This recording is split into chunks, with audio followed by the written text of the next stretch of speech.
The universe operates on principles we understand: physics, chemistry, the fundamental laws of cause and effect.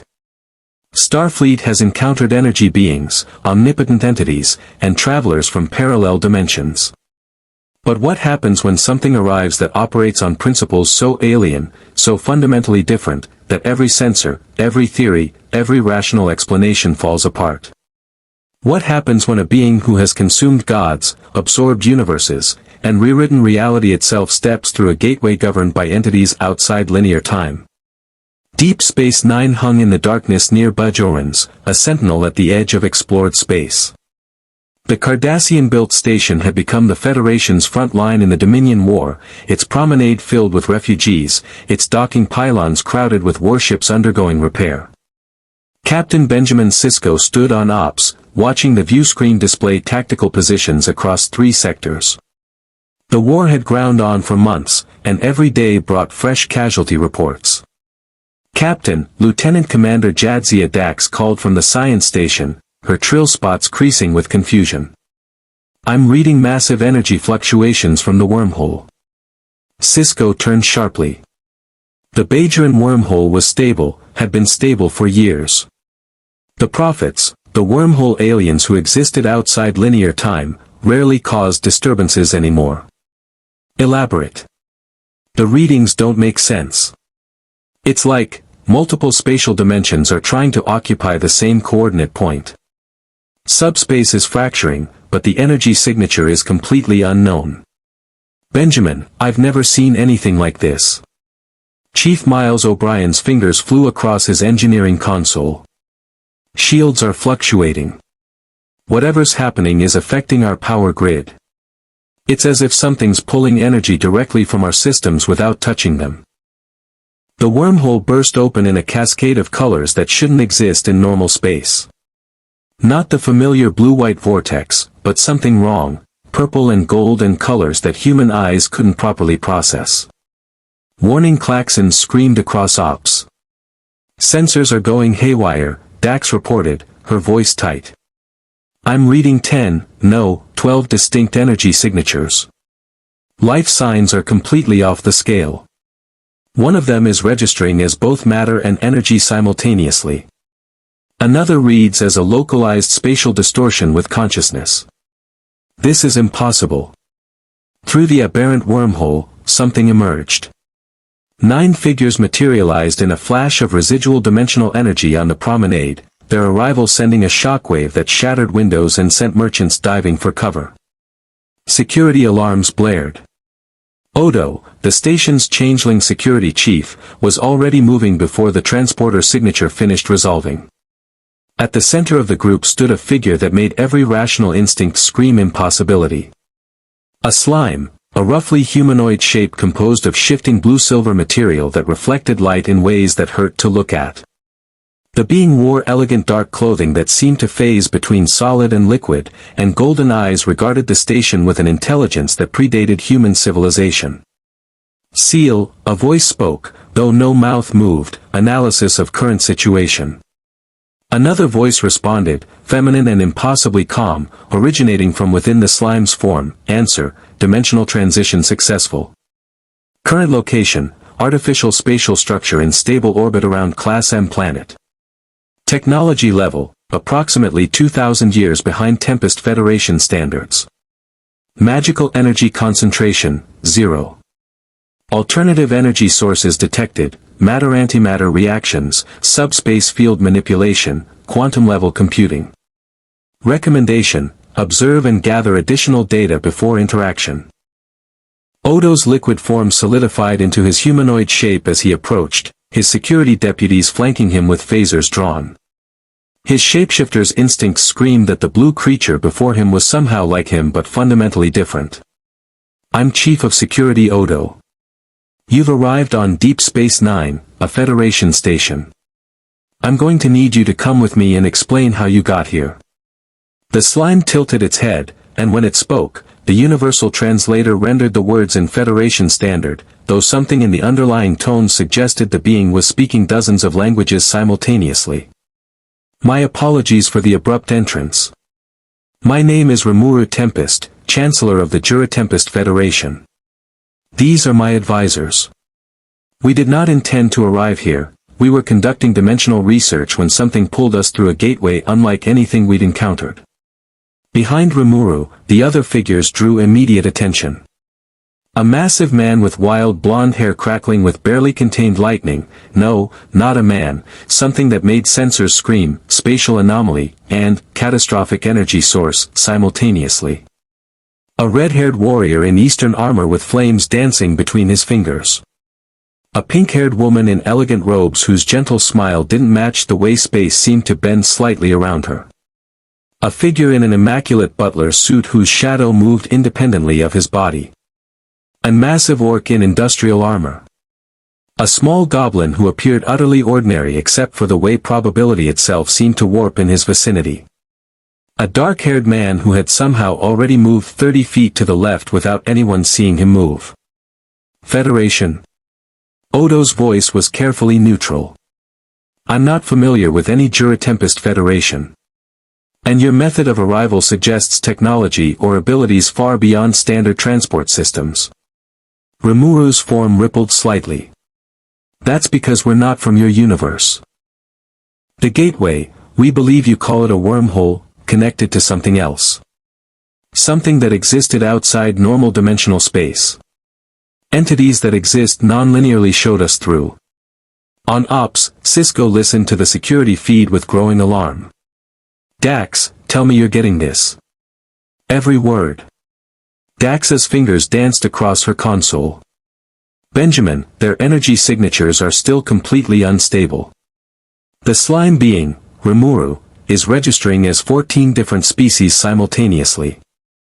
The large blonde one is producing tetraion radiation consistent with subspace tiers just from existing. And the one in the butler suit, she paused. The one in the butler suit is technically in 17 different spatial locations at once. Get them to a secure location. I want force fields, security, and every scanner we have focused on them. Cisco tapped his comm badge. Major Kira, report to Ops. We have a situation. If you want to see more characters enter the Star Trek universe, hit that subscribe button and drop the name of a character you'd want to see in the comments below. Live long and prosper. Down on the promenade, Odo gestured toward a corridor. If you'll follow me, we have facilities where we can talk more comfortably. I'm sure Captain Cisco will want to speak with you. The goblin, Gobta, looked around with wide eyes. Whoa, this place is huge. Are those aliens? Real aliens? This is so cool. The warrior in red, Benimaru, shot him a warning look. Maintain dignity. We represent Tempest. Rimuru's form shifted, amusement rippling through the translucent material. It's alright, Benimaru. Gobta's right, this is fascinating. A space station. An entirely different approach to civilization than anything we've encountered. Those golden eyes focused on Odo again. We'll cooperate fully, Chief Odo. We're not here to cause trouble. We're just trying to understand where we are and how to return home. As the group moved through the promenade, every patron stopped and stared. Quark, the Ferengi bar owner, watched from his establishment's entrance, his lobes quivering. In all his years of profit-seeking across the quadrant, he'd never seen anything like these newcomers. The business opportunities, or dangers, they represented made his mind race. In the holding area, not quite a brig, but a secure conference room with force fields that could activate instantly, Rimuru stood before the transparent aluminum window, looking out at the stars. Veldora moved beside him, his massive form somehow graceful despite the way his presence made the station's structural integrity fields compensate. Brother, Veldora rumbled, his voice carrying harmonics that made the walls vibrate, this universe feels empty. Where is the ambient magicule concentration? It's like existing in a void. Report, ambient magical energy reads at absolute zero, Ciel's voice answered from within Rimuru. However, alternative energy sources are abundant and sophisticated. Matter-antimatter reactions produce 100% mass energy conversion efficiency. Subspace manipulation allows faster-than-light travel without magical enhancement. Quantum computing enables advanced data processing. Conclusion: this universe developed advanced technology specifically because magic did not exist to provide shortcuts. Shuna approached the window, her analytical mind already working. Lord Rimuru, their technology is impressive, but it's also limited. Their sensors can detect us, but they cannot comprehend us. We exist outside their scientific framework, which makes us potentially terrifying to them, Rimuru acknowledged. His form pulsed thoughtfully. Ciel, what's your assessment of our capabilities in this universe? Analysis complete. Current power level, 77% of normal capacity. Primary limitation: absence of magicules requires conversion of local energy sources to sustain skills and abilities. Estimated time to full adaptation, 4 days. Predator skill operational at 82% efficiency. Universal sense operational at 88% efficiency. Void God Azathoth operational at 71% efficiency, reality manipulation more difficult in universe with rigid physical laws. Multilayer barrier fully operational. Thought acceleration fully operational. Recommendation: avoid large-scale reality manipulation until adaptation complete. Risk: dimensional instability could trap us here permanently. Diablo moved from the shadows, his refined features arranged in a pleasant smile that didn't reach his eyes. Master Rimuru, shall I conduct reconnaissance? I could gather intelligence on this Federation and determine their intentions. Not yet, Diablo. Let's try diplomacy first. Rimuru turned as the doors opened. Captain Benjamin Sisko entered, accompanied by Major Kira Neres, Dax, and Odo. The Bajoran Major's hand rested near her phaser, her posture radiating controlled tension. Sisko himself projected calm authority, but his eyes were evaluating, calculating. I'm Captain Benjamin Sisko, Commanding Officer of Deep Space Nine. Welcome aboard, though I confess your arrival has raised numerous questions. Rimuru's form shifted into a slight bow, a gesture of respect. Captain Sisko. Thank you for not immediately attacking us. I understand our appearance is unusual. That's one word for it. Sisko gestured to the chairs around the conference table. Please, sit. Or, whatever's comfortable for you. I'd like to understand what happened. As both groups settled, Rimuru explained their situation, carefully, diplomatically, revealing enough to establish credibility without exposing vulnerabilities. He described the Jura-Tempest Federation, a nation of monsters and humans living in harmony. He explained their research into dimensional boundaries, seeking to understand the multiverse's nature. He spoke of the gateway that had opened, the entities who existed outside time, and their involuntary transit to this universe. Dax listened with fascination that bordered on obsession. You're describing the prophets. The wormhole aliens. They exist non-linearly, they experience all time simultaneously. If they brought you through, she looked at Sisko with sudden realization. Benjamin, the prophets have never done anything without purpose. If they allowed these people through, they had a reason. Sisko's jaw tightened. The prophets had named him their emissary, a role he'd never asked for but couldn't escape. If they'd brought Rimuru's group here during the middle of a war that threatened to destroy the Federation, what did that mean? Lord Rimuru, so I spoke for the first time, his quiet voice somehow cutting through all other sound, these people are at war. I can sense it, the tension, the fear, the way they position themselves for rapid response. We've walked into someone else's battlefield. Sisko didn't deny it. We're at war with the Dominion, a power from the Gamma Quadrant. They're attempting to conquer the Alpha Quadrant. We're trying to survive. Rimuru's golden eyes focused on Sisko with an intensity that made the captain feel as if his soul was being read. War, then. That's familiar. We recently concluded our own war, against an enemy who threatened to destroy everything we'd built. His form dimmed slightly. We know what it costs. What it demands. What it takes from you. In that moment, Cisco saw something in the alien being before him that he recognized, a leader who carried the weight of impossible decisions. Someone who understood that protecting your people sometimes required becoming what you feared. Then perhaps, Cisco said carefully, we can help each other understand our respective situations. But I need to know, what are your capabilities? My science officer tells me your energy signatures are unlike anything we've encountered. Rimuru exchanged a glance with his companions. Ciel whispered data, probabilities, risk assessments. Finally, he spoke. We're capable of defending ourselves. Beyond that, I think it's better if we demonstrate rather than explain. Words wouldn't do justice to what we are, and might sound like threats when we mean no harm. Before Cisco could respond, alarms blared across the station. O'Brien's voice crackled over the comm, Captain, we have Dominion ships decloaking at the wormhole.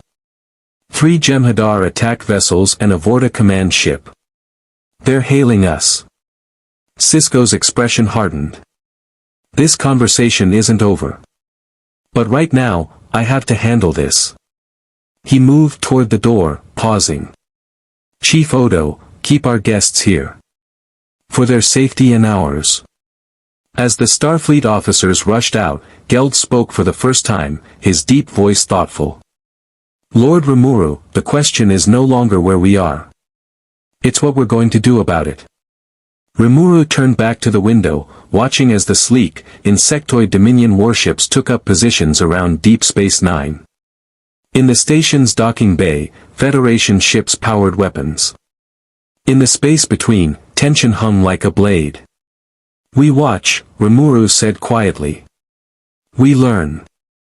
And then we decide what kind of universe we've landed in, and whether it's worth fighting for or simply escaping from. Veldora's laugh rumbled like distant thunder. Either way, things just got interesting.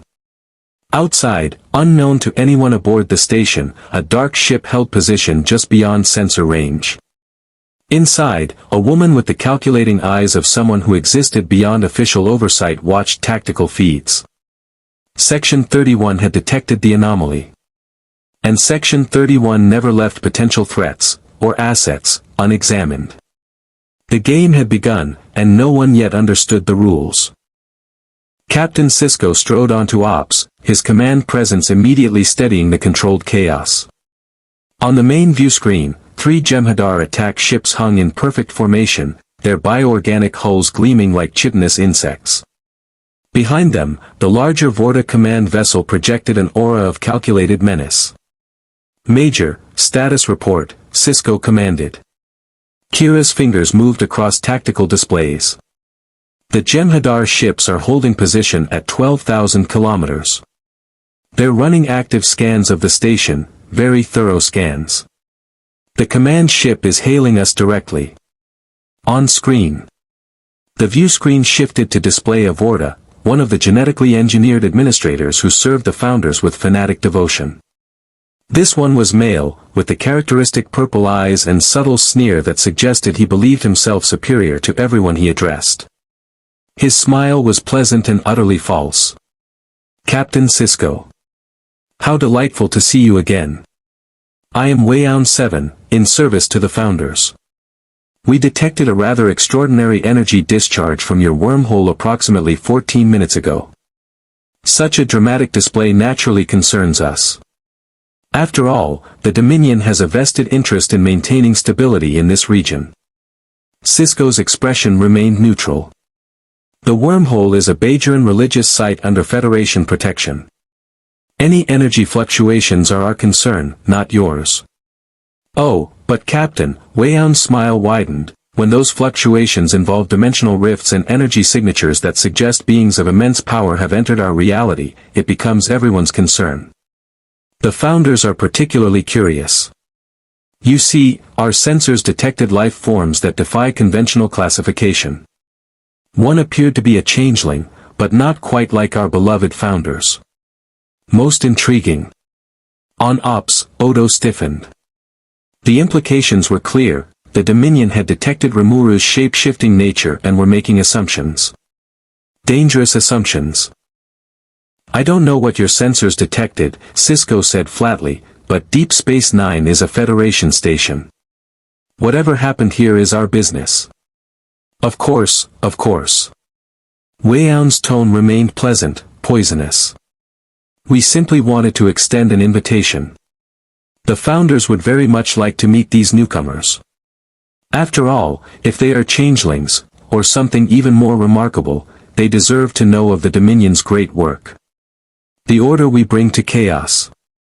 The purpose we provide to solids who would otherwise stumble in darkness. Not interested, Cisco cut him off.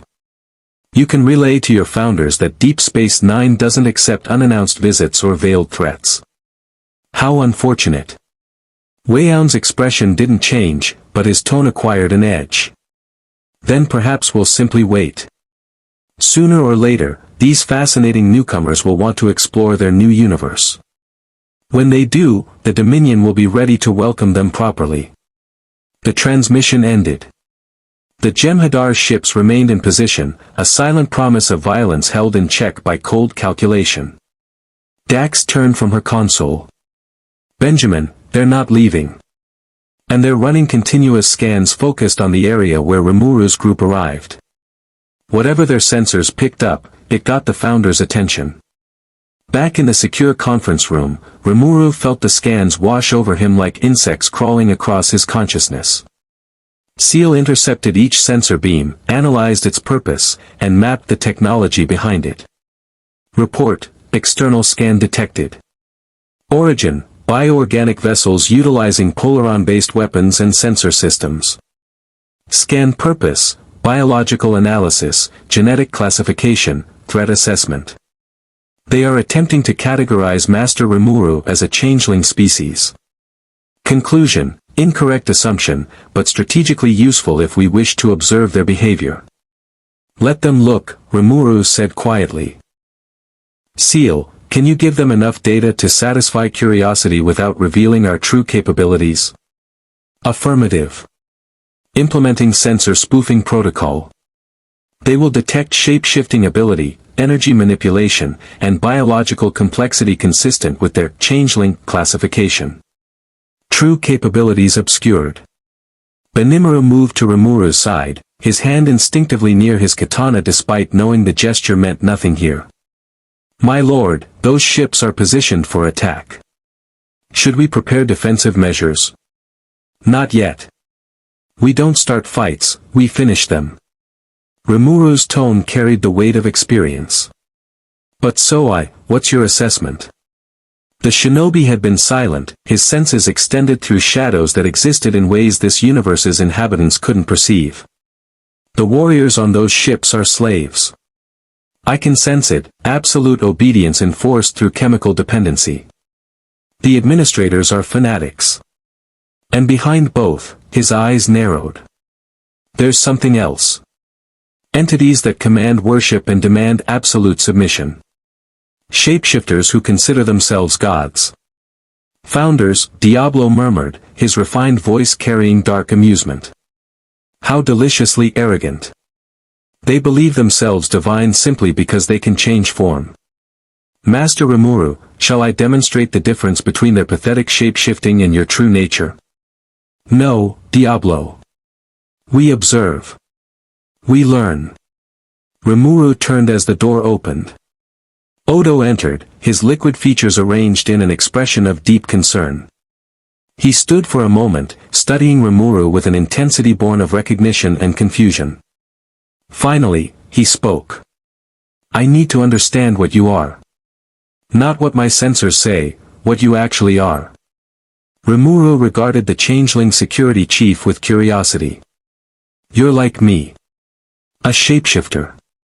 But different. I'm a changeling, Odo said carefully. My people are called the Founders. They created the Dominion, that force currently threatening this station. They believe that shapeshifters are inherently superior to solids, non-shapeshifters. They tried to make me believe that too. His voice hardened. I rejected them. But now you arrive, and you're clearly something similar, and the Dominion immediately wants you. So I need to know, what are your intentions? Rimuru's form rippled, and suddenly he wasn't a slime at all. He was human, perfectly human, indistinguishable from any human Odo had ever seen, except for those ancient golden eyes. Then he was Benimaru. Then Shuna. Then a perfect replica of Odo himself. Then back to his slime form. I'm not a changeling, Rimuru said gently. I'm a true dragon-level entity from a universe where magic and evolution created something your founders have never encountered. I can mimic anything I've analyzed. I can consume and recreate. I can manipulate reality itself, though that's more difficult here. He paused. But none of that matters as much as this, I don't believe in supremacy. Shapeshifter, solid, monster, human, these are just categories. What matters is how you treat others. Odo stared at him for a long moment. That's not what I expected you to say. My nation is built on that principle, Rimuru continued. Monsters who were hunted and feared, living alongside humans who learned to see past appearances. It wasn't easy. It required trust, sacrifice, and sometimes force when force was necessary. But it worked because we believed everyone deserved dignity. Then you're the exact opposite of the founders, Odo said flatly. They believe order requires absolute control. That solids must be guided, or conquered, for their own good. If they realize you reject their philosophy while possessing abilities that might rival theirs, he shook his head. You'll become either their greatest prize or their most dangerous threat. Gobta, who'd been uncharacteristically quiet, suddenly spoke up. So, these founder guys are basically evil, right? Do we get to fight them? Because I've been practicing this new technique. Gobta, Shuna's gentle voice carried steel underneath, read the situation. The goblin deflated slightly. Sorry, princess. The door opened again. Cisco entered with Major Kira, both their expressions grave. The Dominion ships are maintaining position. They're not leaving until they get what they want, information about you. Information they'll get eventually, Dax added, following them in. She carried a PADD, her eyes alight with scientific fervor. Rimuru, I've been analyzing the residual energy from your arrival. It's extraordinary. You don't just exist in normal space, you're simultaneously present in subspace, hyperspace, and what appears to be at least 3 other dimensional layers we don't have names for. How is that possible? Before Rimuru could answer, Ciel responded directly, her voice emanating from Rimuru but clearly distinct. Query requires context. In our universe of origin, multiple dimensional layers exist simultaneously. Individuals of sufficient power naturally occupy multiple planes. This universe's physical laws are more restrictive, but we retain dimensional echoes. Your sensors detect these echoes as anomalous readings. Every person in the room froze. Dax's eyes went wide. What was that? Ciel, Rimuru explained. My ultimate skill. She's an independent consciousness that exists within me, processing information, managing my abilities, and providing analysis.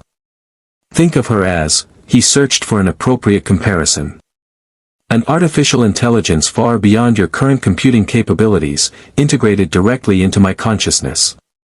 Fascinating, Dax breathed. An AI-enhanced consciousness. That would explain the processing speed our sensors detected. You're thinking millions of times faster than we are right now, aren't you? Affirmative. Current thought acceleration, 1.7 million times baseline. However, I am constraining output to match local communication speeds for your comfort. Kira looked at Cisco. Captain, we're way out of our depth here. Cisco nodded slowly, then addressed Rimuru directly. Let's be frank. You and your people represent either an enormous opportunity or an existential threat. The Dominion thinks you might be allies or assets. The Federation will want to study you, recruit you, or contain you. And honestly, after years of war, everyone in this quadrant has learned to be suspicious of the unknown. He paused. So I'm asking directly, what do you want? Rimuru appreciated the directness. To go home. To return to our people. We didn't come here by choice, and while your universe is fascinating, we have responsibilities in ours. His form solidified slightly, conviction radiating from every molecule. But we won't abandon others who need help. That's not who we are. So while we're here, if we see suffering we can prevent, injustice we can stop, or people we can protect, we'll act. That could put you at odds with the Prime Directive, Kira said. The Federation's primary rule, non-interference with less developed civilizations. Then we're already at odds, Rimuru replied calmly. Because if I see a stronger power oppressing a weaker one, I intervene. That's non-negotiable. Veldora laughed, the sound like controlled thunder. Brother speaks the truth. Though I must ask, this Prime Directive seems a convenient excuse for inaction. Do you truly let people suffer when you could help simply because they haven't developed the right technology? Sisko's expression tightened. It was a question he'd struggled with himself, especially as emissary to the Bajorans. It's more complicated than that. The Prime Directive exists because we learned, painfully, that interference often causes more harm than good. That cultures need to develop on their own terms. Yet you fight a war, Benimaru observed. You interfere when your interests are threatened. The principle seems selective. War is different, Kira shot back. The Dominion attacked us. We're defending ourselves. And when they attack others? Shuna asked softly. Do those civilizations receive aid? Or are they left to suffer because they don't meet your criteria for protection? The room fell silent. These were uncomfortable questions that Starfleet officers wrestled with constantly. Odo broke the tension. Philosophical debates aside, we have an immediate problem. The Dominion knows you're here. They won't leave. Eventually, they'll try to take you by force or manipulation. We need a plan. Rimuru nodded. Agreed. Captain Sisko, I have a proposal. Let me meet with these founders. Let me understand their perspective directly. If they're truly the threat you suggest, I'll know. And if they attempt to capture or control us, his golden eyes gleamed. They'll learn very quickly why that would be a mistake. That's exactly what I'm afraid of, Sisko muttered. An incident that escalates into open conflict while you're on my station. Then make it formal, Rimuru suggested. A diplomatic meeting. Neutral ground. Your protocols, your structure. We'll play by your rules, until those rules endanger innocent people. Dax looked at Sisko. Benjamin, if we refuse, they'll just wait and watch. If we facilitate a controlled meeting, at least we can observe and gather data. And prepare for disaster, Kira added grimly. Sisko studied Rimuru for a long moment. The being before him was an unknown quantity, immensely powerful, clearly intelligent, and operating on moral principles that both aligned with and diverged from Federation ideals. Making decisions without complete information was a captain's burden. Sometimes you had to trust your instincts. All right, Sisko decided. I'll arrange a formal first contact meeting. But understand this, Deep Space Nine is my responsibility. If things go wrong, I'll do whatever necessary to protect this station and its people. Even if that means opposing you. Rimuru's form rippled with what might have been respect. I wouldn't expect anything less, Captain. And for what it's worth, I like you. You remind me of myself before I learned how complicated leadership really is. That's not reassuring, Sisko said dryly. He tapped his comm badge. Sisko to Ops. Chief O'Brien, open a channel to the Vorta command ship. Inform them we're willing to arrange a meeting between their representatives and our guests. Tomorrow, 1400 hours, Conference Room 2. Neutral ground, limited attendees, no weapons.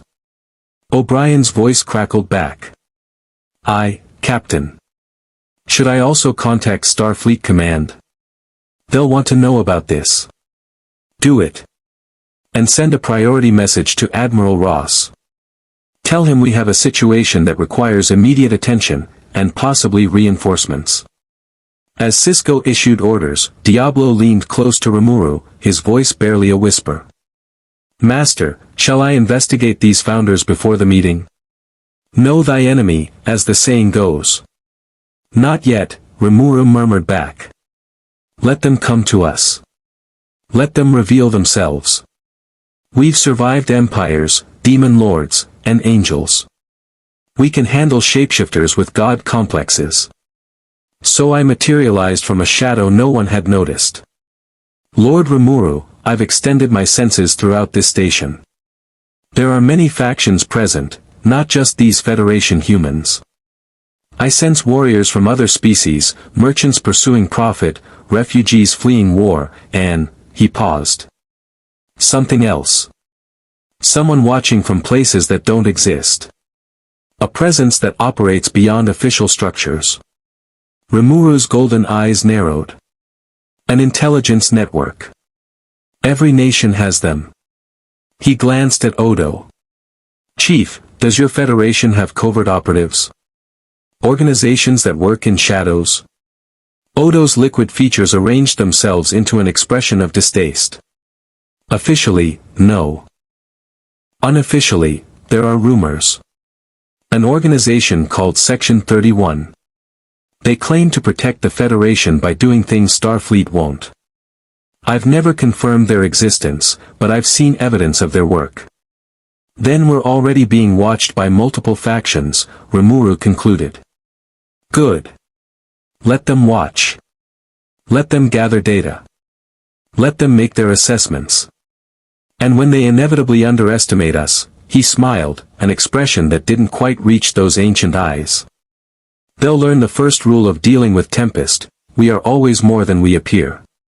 Outside the station, the Jem'Hadar ships maintained their vigil. Inside, factions moved like pieces on a chessboard, each pursuing their own agendas.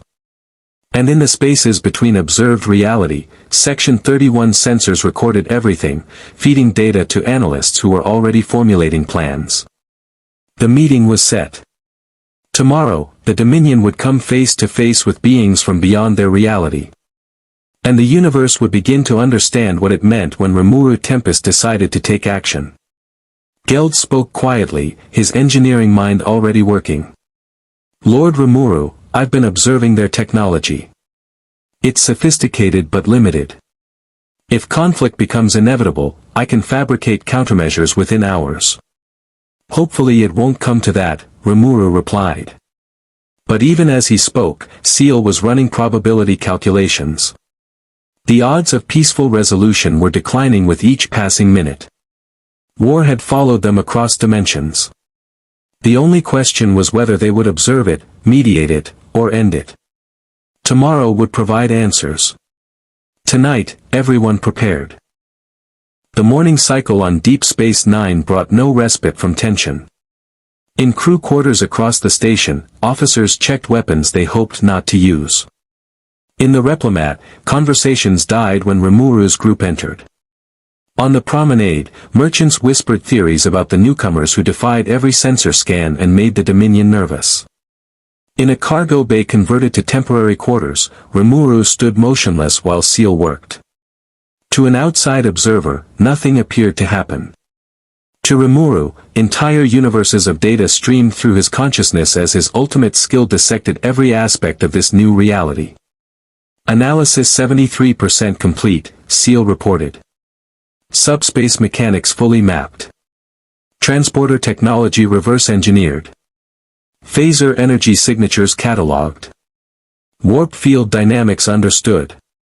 Antimatter containment protocols analyzed. Replicator molecular patterns decoded. Tricorder scanning frequencies documented. Biological profiles acquired: human, Bajoran, Trill, Ferengi, Klingon, Cardassian, Changeling. Jem'Hadar genetic structure obtained from residual biosignatures. Vorta cloning process theorized from subspace communications intercepts. How long until full adaptation? Rimuru asked silently. Current projection, 41 hours. However, Master Rimuru, I must note several concerning discoveries. First, this universe's physical laws are more rigid than ours, but also more exploitable. Second, the beings called prophets who facilitated our transit exist in a state of quantum superposition. They are waveforms that only collapse into observable reality when interacting with linear beings. Third, the Dominion's founders are not gods, merely advanced shapeshifters with approximately 8% of your current capabilities. Fourth, Section 31 has deployed 4 monitoring devices within 50 meters of this location. Rimuru's awareness extended, and he sensed them, microscopic devices embedded in walls and conduits, technology designed to be undetectable. Leave them. Let them gather data. They'll learn we're not a threat to the Federation. Unless the Federation becomes a threat to others, Ciel observed. Your protection protocols remain active. If this Federation enforces unjust systems or enables suffering through inaction, you will intervene. That's the question, isn't it? Rimuru's form rippled thoughtfully. Are they the heroes they believe themselves to be? Or are they empire builders who've convinced themselves their expansion is benevolent? Veldora sprawled across 3 cargo containers that groaned under his mass despite his human form. He'd spent the night reading data files Dax had provided about this universe's history, accessed through a PADD that Ciel had effortlessly interfaced with despite its alien operating system. Brother! Veldora called out, his voice booming even when he tried to whisper. This universe is amazing. They have this thing called Starfleet, which is like a galactic adventure club, and they've encountered omnipotent beings, time travelers, parallel universes, sentient machines, hive minds, and something called tribbles, which are apparently a serious threat despite being small fuzzy creatures. He paused. Though I don't understand why. The description suggests they're harmless. They reproduce exponentially, Shuna explained patiently, having read the same files. One becomes hundreds becomes thousands. An ecological disaster. Still, Veldora grumbled, hardly seems worthy of dramatic documentation. Now the Borg, those sound interesting. A collective consciousness that assimilates entire civilizations. I wonder how they'd handle trying to assimilate a true dragon. They'd fail, Diablo stated flatly, polishing his gloves with meticulous care. Collective consciousness requires breaking down individual will. Master Rimuru's subordinates possess soul protection that transcends physical manipulation. The Borg would find us indigestible. His smile turned predatory. Though I confess curiosity about their adaptation capabilities. How many times could they adapt before I simply erased their dimensional anchor? Benimaru checked his katana, despite knowing the weapon was more symbolic than necessary. Focus on the immediate threat. These founders and their dominion. They enslave soldiers through genetic manipulation and chemical dependency. They clone administrators as expendable servants. They believe conquest brings order. His flames danced along the blade's edge, responding to his anger. They're tyrants. Sophisticated tyrants, but tyrants nonetheless. Perhaps, Rimuru cautioned. Or perhaps they're responding to trauma we don't understand. Ciel, what have you learned about changeling history? Data limited. However, analysis of Chief Odo's behavioral patterns and emotional responses suggests significant persecution in founder history. Hypothesis, changelings were likely hunted, feared, and oppressed by solids.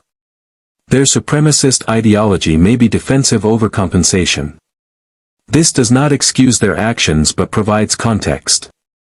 Just like the orcs after the famine, Geld rumbled, his massive frame filling the doorway as he entered. We became monsters because we were desperate. The demon lord controlled us through starvation. We did terrible things. His eyes held ancient pain. Lord Rimuru stopped us. Gave us purpose beyond survival. Showed us we could be more than our worst moments. Can shapeshifters who've spent centuries building an empire be shown the same? Shuna wondered.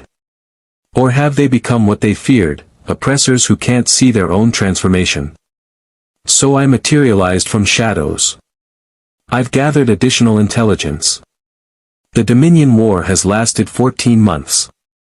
Casualties exceed 400 million across both sides. Entire worlds have been conquered or destroyed. The Federation is losing, slowly, but definitively.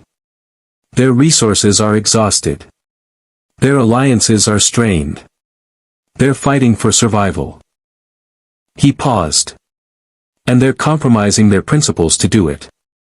I intercepted communications about necessary actions and acceptable losses. The war is changing them. War always does, Rimuru said quietly, remembering Falmouth, remembering the 20,000 souls he'd consumed to become a demon lord, remembering the absolute necessity and absolute horror of that choice. The question is whether they can return to their ideals when it's over, or whether this war will define them permanently. A chime at the door interrupted the conversation. Odo entered, his expression unreadable. The Dominion representatives are arriving. Captain Sisko requests your presence in Conference Room 2 in 20 minutes. He studied Rimuru. I don't trust the Vorta. They're genetically engineered for deception. And the Jem'Hadar will be evaluating you as a potential target. Be careful. Appreciated, Rimuru replied. Will you be attending? As security. Odo's features shifted slightly, an expression of concern. I need to tell you something. The Founders, they'll try to make you believe they're gods. That changelings are inherently superior. They'll offer you power, purpose, belonging.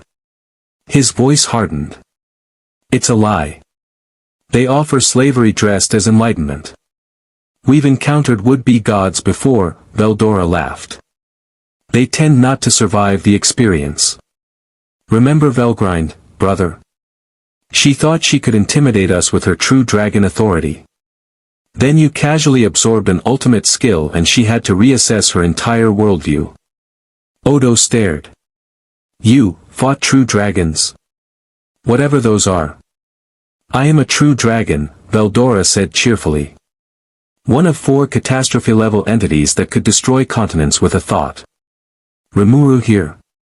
He's stronger than all of us combined. He grinned. So when these founders posture about supremacy, we'll be polite. But unimpressed. 20 minutes later, Conference Room 2 held an assembly of factions that represented the Alpha Quadrant's precarious balance of power. Captain Sisko sat at the head of the table, Kira to his right, Dax to his left. Odo stood by the door, his liquid eyes missing nothing. Across from them, Wayoun 7 smiled his pleasant, poisonous smile, flanked by 2 Jem'Hadar soldiers who stood with the perfect stillness of those bred for violence. The soldiers' eyes held nothing, no curiosity, no fear, no hope. Only obedience. Rimuru entered with Benimaru, Shuna, and Diablo. He'd chosen this subset deliberately, warrior, analyst, and demon. A balanced message. Veldora had wanted to attend but agreed that bringing a true dragon to a first diplomatic meeting might be counterproductive. The moment Rimuru entered, every sensor in the room went haywire. Wayoun's smile never wavered, but his eyes sharpened with predatory interest. The Jem'Hadar shifted microscopically, hands moving toward weapons before discipline reasserted control. Ah, Wayoun breathed, rising. You must be Rimuru Tempest. How extraordinary. The scans didn't do you justice. He gestured gracefully. Please, sit. I am Wayoun, loyal servant of the Founders. These are 1st Kudakaten and 2nd Ikat Ika, of the Jem'Hadar. They represent the Dominion's strength, as I represent its wisdom. Rimuru took the offered seat, his companions arranging themselves protectively. Wayoun. Thank you for agreeing to this meeting. I understand you have questions about our arrival. Questions hardly covers it, Wayoun admitted, his tone almost giddy. You're a changeling, yet not like any changeling we've encountered. Your molecular structure is completely alien.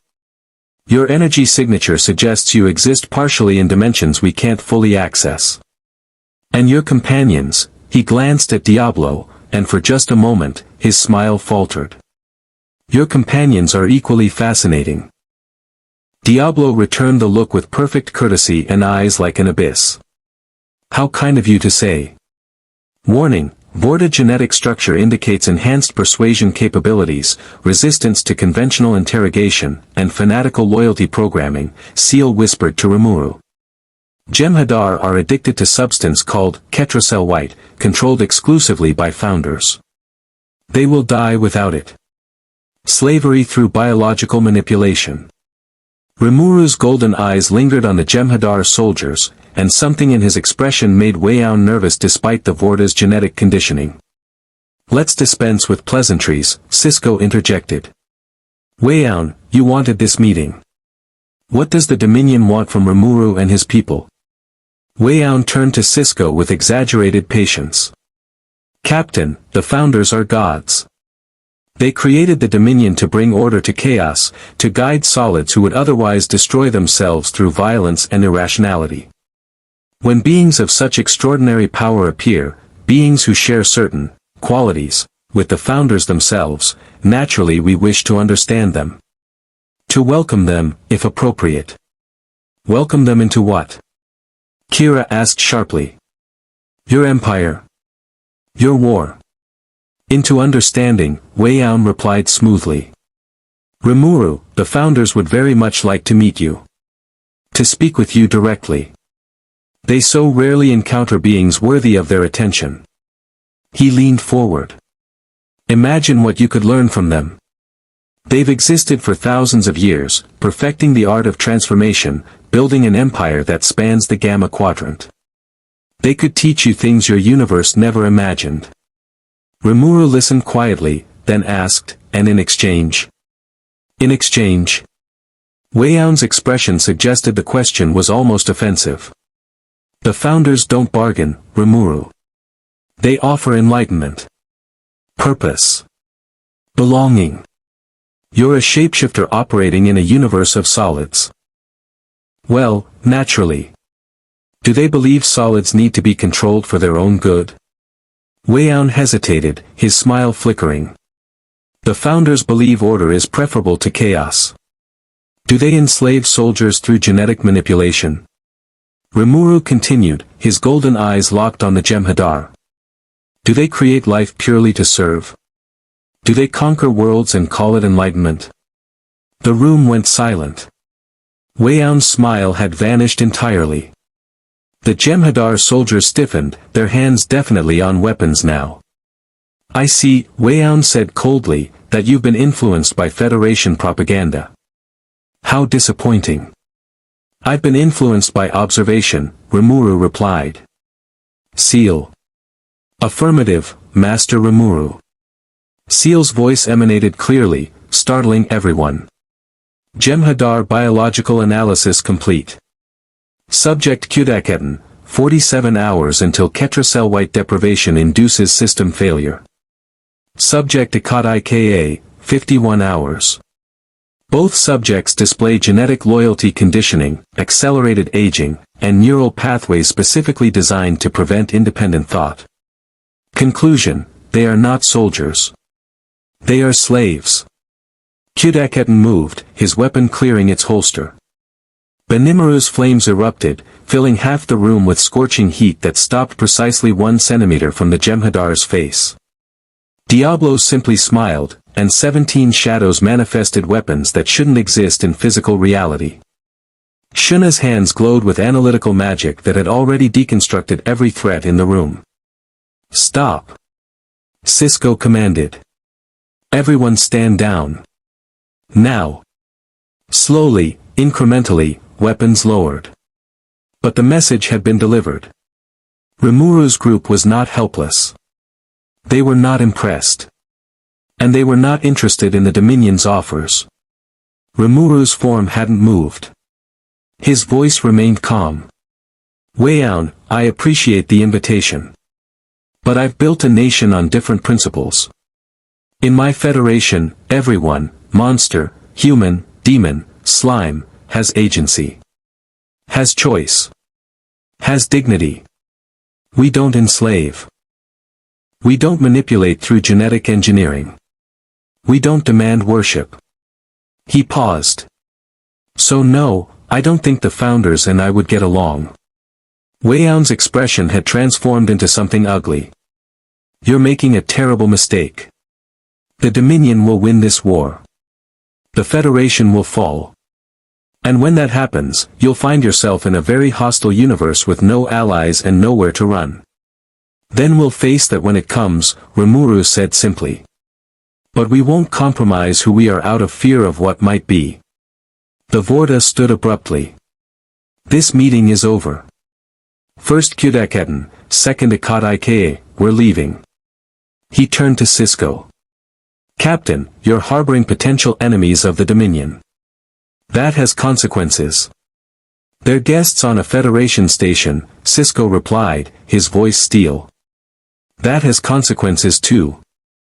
As the Dominion representatives departed, Weian paused at the door, looking back at Rimuru. The founders will want to meet you anyway. One way or another. I suggest you reconsider. When they were gone, Kira exhaled slowly. Well. That went about as badly as possible. On the contrary, Diablo said cheerfully, it went perfectly. Now they understand that Master Rimuru cannot be manipulated through false offers of kinship. They'll either leave us alone or escalate to force. Either way, the situation clarifies. Dax was staring at her tricorder. Rimuru, that analysis your AI provided, Ciel. She determined the Jem'Hadar's exact biological status in seconds.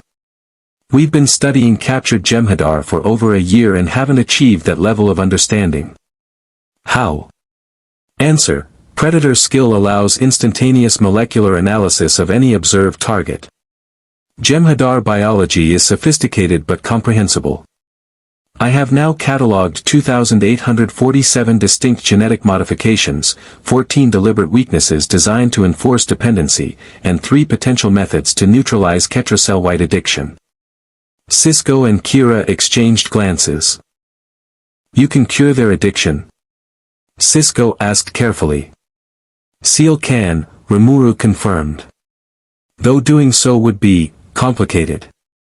The Jem'Hadar's entire identity is built around their service. Remove the addiction, and you're removing their purpose. That's a philosophical problem as much as a biological one. Odo had been silent throughout, but now he spoke. You rejected the founders. Directly. Publicly. They'll never forgive that. I know, Rimuru acknowledged. But I've never been good at pretending to respect tyrants. It tends to get me in trouble. Shuna placed a gentle hand on Rimuru's shoulder. Lord Rimuru, we've made enemies of an interstellar empire. Again. Again, Rimuru agreed, his form rippling with what might have been amusement or resignation. Honestly, it's becoming a pattern. Outside the station, the Dominion ships maintained position. But now their weapons were powered, their shields raised. The pretense of diplomacy had evaporated. War hadn't followed them across dimensions. They'd walked directly into it, eyes open, and chosen a side. The only question now was whether the universe would survive their choice. The Dominion ships held position for 6 hours after the failed meeting, their sensors conducting continuous scans that Ciel intercepted and catalogued with detached efficiency. Then, without warning or communication, they activated warp drives and vanished into the darkness beyond Bajorans. Their departure brought no relief, only the certainty that something worse was coming. In Captain Cisco's office, a priority transmission from Starfleet Command played on the desktop monitor. Admiral Ross's weathered face filled the screen, his expression carved from concern and exhaustion. Captain, I've reviewed your reports on these Tempest Federation visitors. Frankly, I don't know whether to be terrified or hopeful. Ross leaned forward. Starfleet intelligence has been analyzing the sensor data. Whatever Rimuru Tempest is, he's beyond our current understanding of physics. The implications are staggering. He paused. I'm authorizing you to extend full diplomatic courtesies and cooperation. If there's any chance they'll assist us against the Dominion, we need to pursue it. But Benjamin, be careful. Power like that could be as dangerous to us as to our enemies. The transmission ended. Cisco sat back, rubbing his eyes. 14 months of war had aged him years. Every day brought casualty reports, strategic losses, worlds occupied or destroyed. The Federation was losing, slowly grinding toward defeat despite every sacrifice, every compromise, every impossible choice. A chime at his door. Come.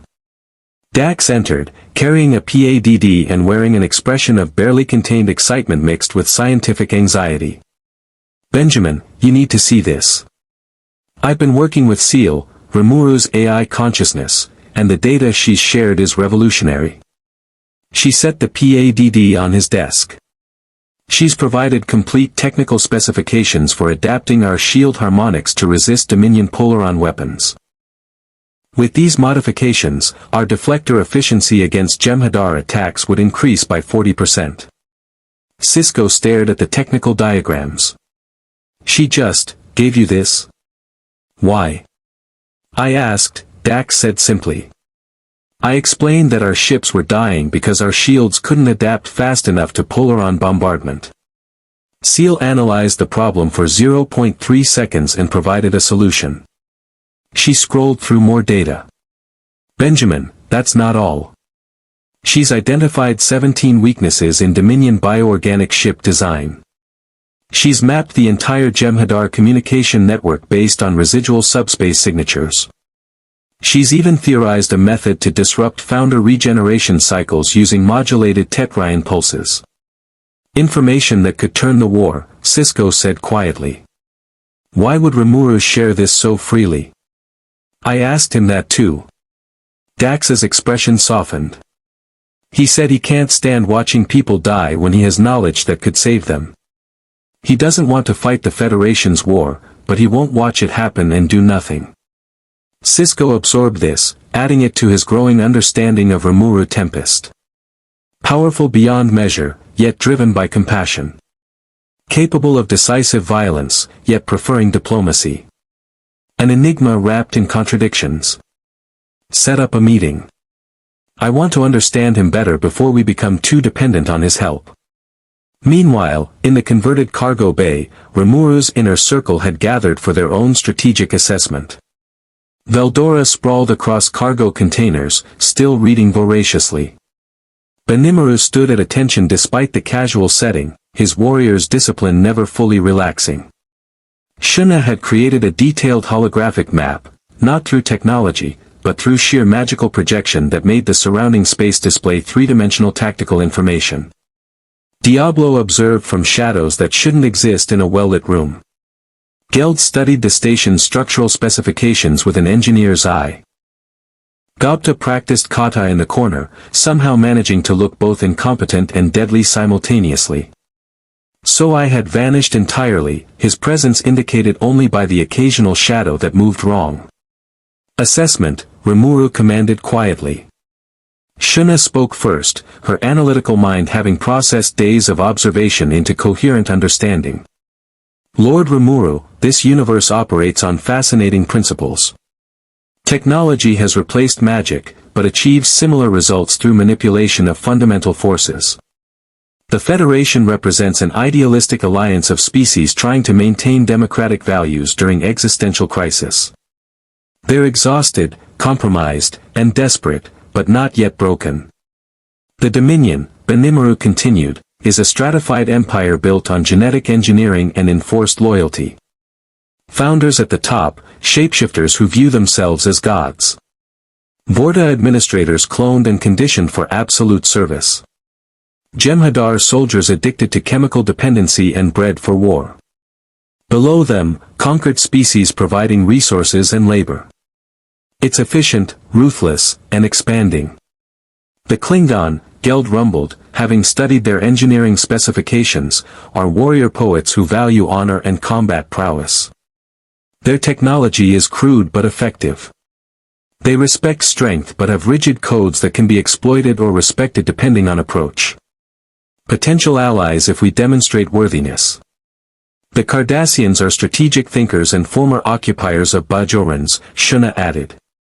Currently weakened by their own Dominion alliance turning predatory. They're survivors who adapt to circumstances. Morally flexible but not inherently malicious, products of resource scarcity and militaristic culture. The Romulans remain mysterious, Soai's voice emerged from nowhere. Hidden behind borders, operating through intelligence networks.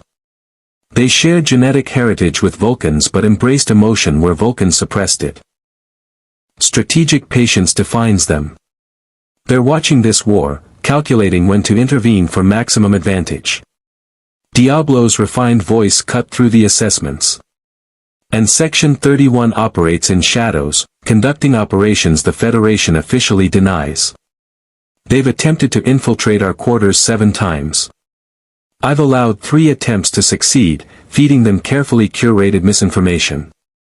His smile was pleasant and terrifying. They believe we're powerful but limited. They're developing contingency plans to neutralize us if necessary. I've already identified and catalogued those plans for potential exploitation.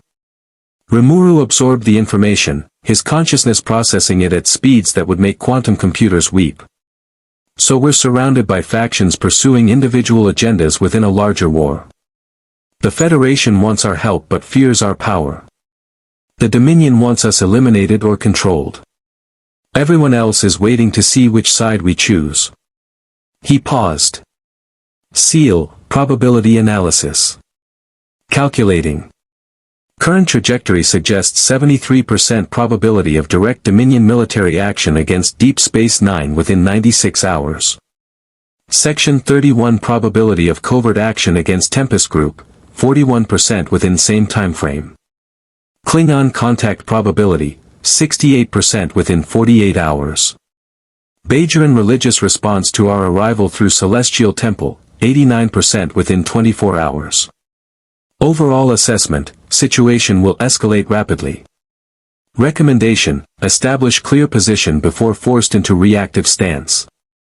Then we need to understand the stakes better, Rimuru decided. Benimaru, I want you to interface with Worf, the Klingon officer on this station.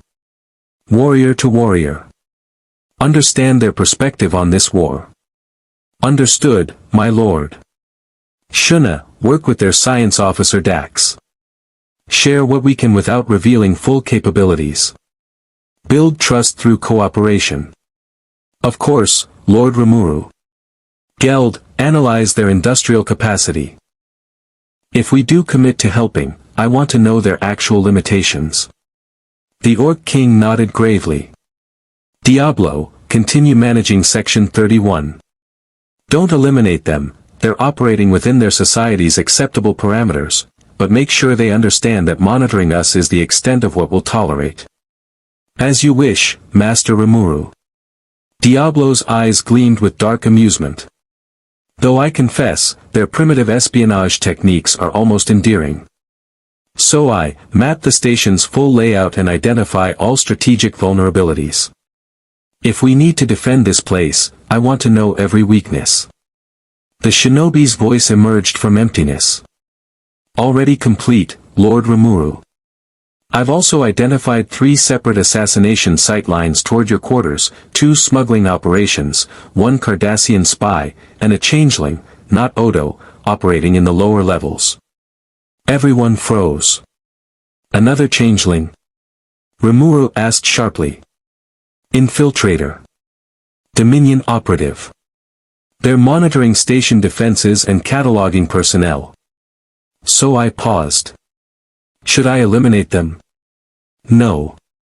Mark them. Watch them. Let's see what intelligence they're gathering. Rimuru's form rippled thoughtfully. If the Dominion has infiltrators here, that explains how they knew about our arrival so quickly. Veldora suddenly sat up, his massive frame radiating excitement. Brother. I've been reading about this Q continuum entity. An omnipotent being who tests species for entertainment. This universe has actual gods, not pretend gods like those founders, but beings who can manipulate reality itself. His eyes gleamed. Do you think we'll meet one? I want to fight one. Veldora, we're not picking fights with omnipotent beings, Rimuru said with practiced patience. But it would be such an excellent test of my abilities. No. Just a small fight. No. You're no fun anymore, brother. Before Rimuru could respond, alarms blared across the station.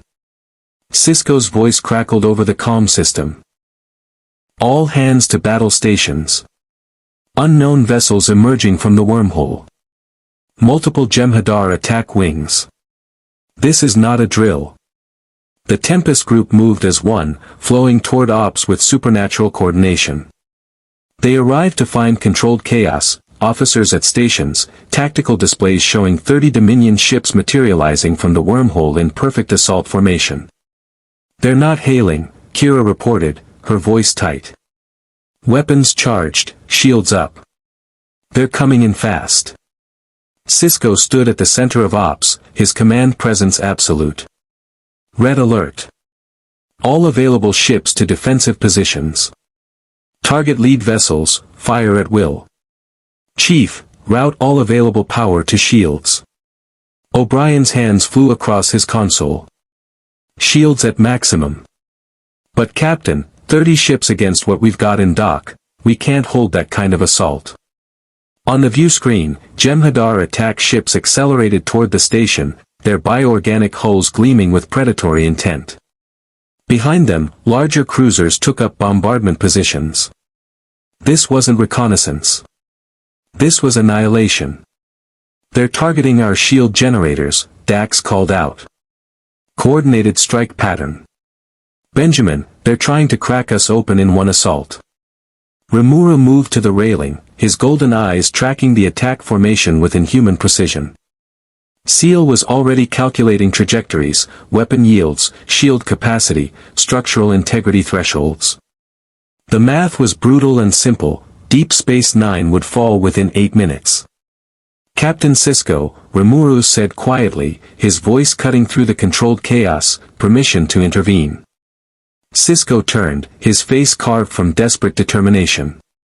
In that moment, he made a choice that would define everything that followed. A choice between pride and pragmatism, between Federation self-reliance and accepting help from unknowable power. What can you do? He asked. Rimuru's form solidified, his presence suddenly filling the entire room with weight that made reality bend. End this. Cleanly. Decisively. Without destroying those ships or killing those crews, because they're slaves who deserve better. But I need your authorization. This is your station, your command, your decision. Every eye in Ops turned to Sisko. The moment stretched, infinite and crystalline. Do it, Sisko said. Save my station. Rimuru smiled, a genuine expression of respect for a captain who put his people before his pride. Seal. Multidimensional barrier, station-wide. Graviton pulse, targeted disruption, non-lethal force. Let's show them why Tempest doesn't lose. Affirmative. Executing. Rimuru's form exploded outward, not physically, but across dimensions that Starfleet sensors couldn't properly register. His consciousness expanded, encompassing the entire station in a protective embrace that existed in 17 spatial dimensions simultaneously. To the officers in Ops, it appeared as if reality itself had wrapped around Deep Space Nine, a shimmering barrier of impossible mathematics made manifest. The Jem'Hadar ships opened fire. Polaron beams that could vaporize starships struck Rimuru's barrier and simply stopped. Not reflected.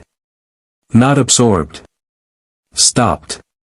As if physics itself had declared the attack irrelevant. Then Rimuru acted. A pulse of gravitational force, precisely calculated, surgically applied, radiated from the station. It didn't destroy the Jem'Hadar ships. It disabled them. Warp cores shut down cleanly, weapon systems powered off, shields collapsed, life support remained intact. 30 warships went from attack formation to drifting hulks in 2.3 seconds. Not one Jem'Hadar died. Not one ship exploded. They simply stopped. In ops, every console fell silent. Every officer stared at their readouts, unable to process what they just witnessed. The most powerful Dominion assault force Deep Space Nine had ever faced had been neutralized without firing a shot. Dax's voice was barely a whisper. That's impossible. He just manipulated the gravitational constant across 30 discrete spatial coordinates simultaneously while maintaining perfect force calculation to disable but not destroy. The computational power required is beyond your current mathematical frameworks, Ciel's voice finished pleasantly. Would you like detailed specifications? I can provide them in a format your systems can process, though full comprehension may require several years of study. Sisko stared at Rimuru, who had returned to his normal form as if nothing extraordinary had occurred. You just saved hundreds of lives. Federation and Dominion both. That's what we do, Rimuru replied simply. Protect people. Even from themselves. On the disabled Dominion ships, Jem'Hadar soldiers scrambled to understand what had happened. Vorta commanders screamed into dead communication systems. And somewhere in the Gamma Quadrant, the Founders received data that would change their strategic calculations forever. Deep Space Nine had acquired a protector. And the Alpha Quadrant would never be the same. The disabled Dominion fleet drifted in space like insects caught in amber. On Deep Space Nine, Captain Sisko faced an immediate diplomatic crisis that had no precedent in Federation history. 30 warships filled with living soldiers, all witnesses to power that defied every principle of warfare the Alpha Quadrant understood. Captain, Kira said urgently, we're receiving distress signals from the Dominion ships. Life support is stable but they're requesting assistance with repairs. Sisko's eyes never left Rimuru. Can they repair themselves? Eventually, Rimuru confirmed. Ciel was very precise. Warp cores need manual reset protocols, weapon systems require recalibration, but nothing was permanently damaged. They'll be operational again in approximately 6 hours. 6 hours during which they're helpless. O'Brien's engineering mind was already running calculations. Captain, we could board them. Gather intelligence. Maybe even capture. No, Sisko said flatly. We don't kick enemies when they're down. It's not who we are. He turned to Rimuru. You made sure they'd survive. The least we can do is honor that. Rimuru's golden eyes showed approval. Thank you, Captain. For what it's worth, that's why I think the Federation is worth protecting. Before Sisko could respond, a new alert shrieked across ops. Dax's fingers flew over her console, her spots darkening with shock. Benjamin, I'm reading a massive warp signature. Something big just entered the system, no, multiple signatures. Klingon. It's a Klingon fleet. 23 ships. Vorcha-class attack cruisers, Navar-class battleships. They're taking up positions around the station. On the view screen, Klingon warships materialized from warp in a formation that spoke of martial precision and barely restrained aggression. Their angular hulls bristled with weapons, their crimson deflector shields pulsing like fresh blood. A transmission crackled through. The face that appeared was carved from granite and scarred by countless battles. General Martok, commander of the Klingon Defense Force's 9th Fleet, respected warrior, and one of the few Klingon leaders the Federation truly trusted. Captain Sisko, Martok's gravelly voice filled ops, I received an interesting report. 30 Dominion warships disabled in 2.3 seconds without a single disruptor fired. Without battle. Without glory. His eyes gleamed with something between amusement and challenge. I had to see for myself what manner of warrior could achieve such a thing. And more importantly, whether they're worthy of Klingon respect or merely cowards who hide behind tricks. Sisko glanced at Rimuru, who simply nodded. General Martok, perhaps this conversation would be better conducted in person. We have guests, who I believe you'd find very interesting. Martok's scarred face split into a predatory grin. Indeed. I'm already transporting to your station. Prepare whatever greeting is appropriate. And ready your finest blood wine, if this warrior is what I suspect, we'll need it. 30 minutes later, Quark's bar had been commandeered for what could only be described as a cultural collision. General Martok stood at the bar's center, surrounded by a dozen of his finest warriors, all eyeing Rimuru's group with expressions ranging from curiosity to barely concealed eagerness for combat. Worf stood to Martok's right, his Klingon heritage warring with his Starfleet discipline as he evaluated these newcomers.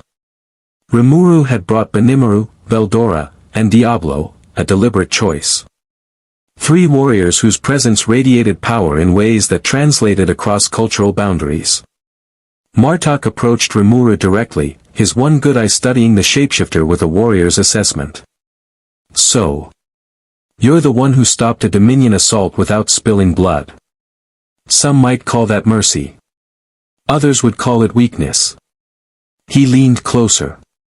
Which is it? Neither, Rimuru replied calmly. I call it efficiency. Why destroy resources when you can simply remove them from the battlefield? Martok's expression shifted, surprise flickering across weathered features. Resources. You speak of warships and soldiers as chess pieces to be moved, not enemies to be destroyed. Interesting. He gestured to the bar. Quark. Blood wine. The real stuff, not that swill you serve tourists. The Ferengi bartender appeared with bottles that looked genuinely ancient, his expression caught between terror and recognition of a massive profit opportunity. Martok poured generous portions into heavy goblets, offering one to Rimuru. Can you even drink? Martok asked bluntly. Or does being a shapeshifter mean you simply absorb liquids? Rimuru's form rippled, and suddenly he appeared fully human, indistinguishable from any human in the bar except for those ancient golden eyes. He took the goblet. I can drink. Among many other things. Martok laughed, a sound like avalanches in mountain ranges. Good. Then drink with me, shapeshifter. And tell me, if you can disable 30 ships without effort, why not simply conquer? Why not rule? Power demands acknowledgement.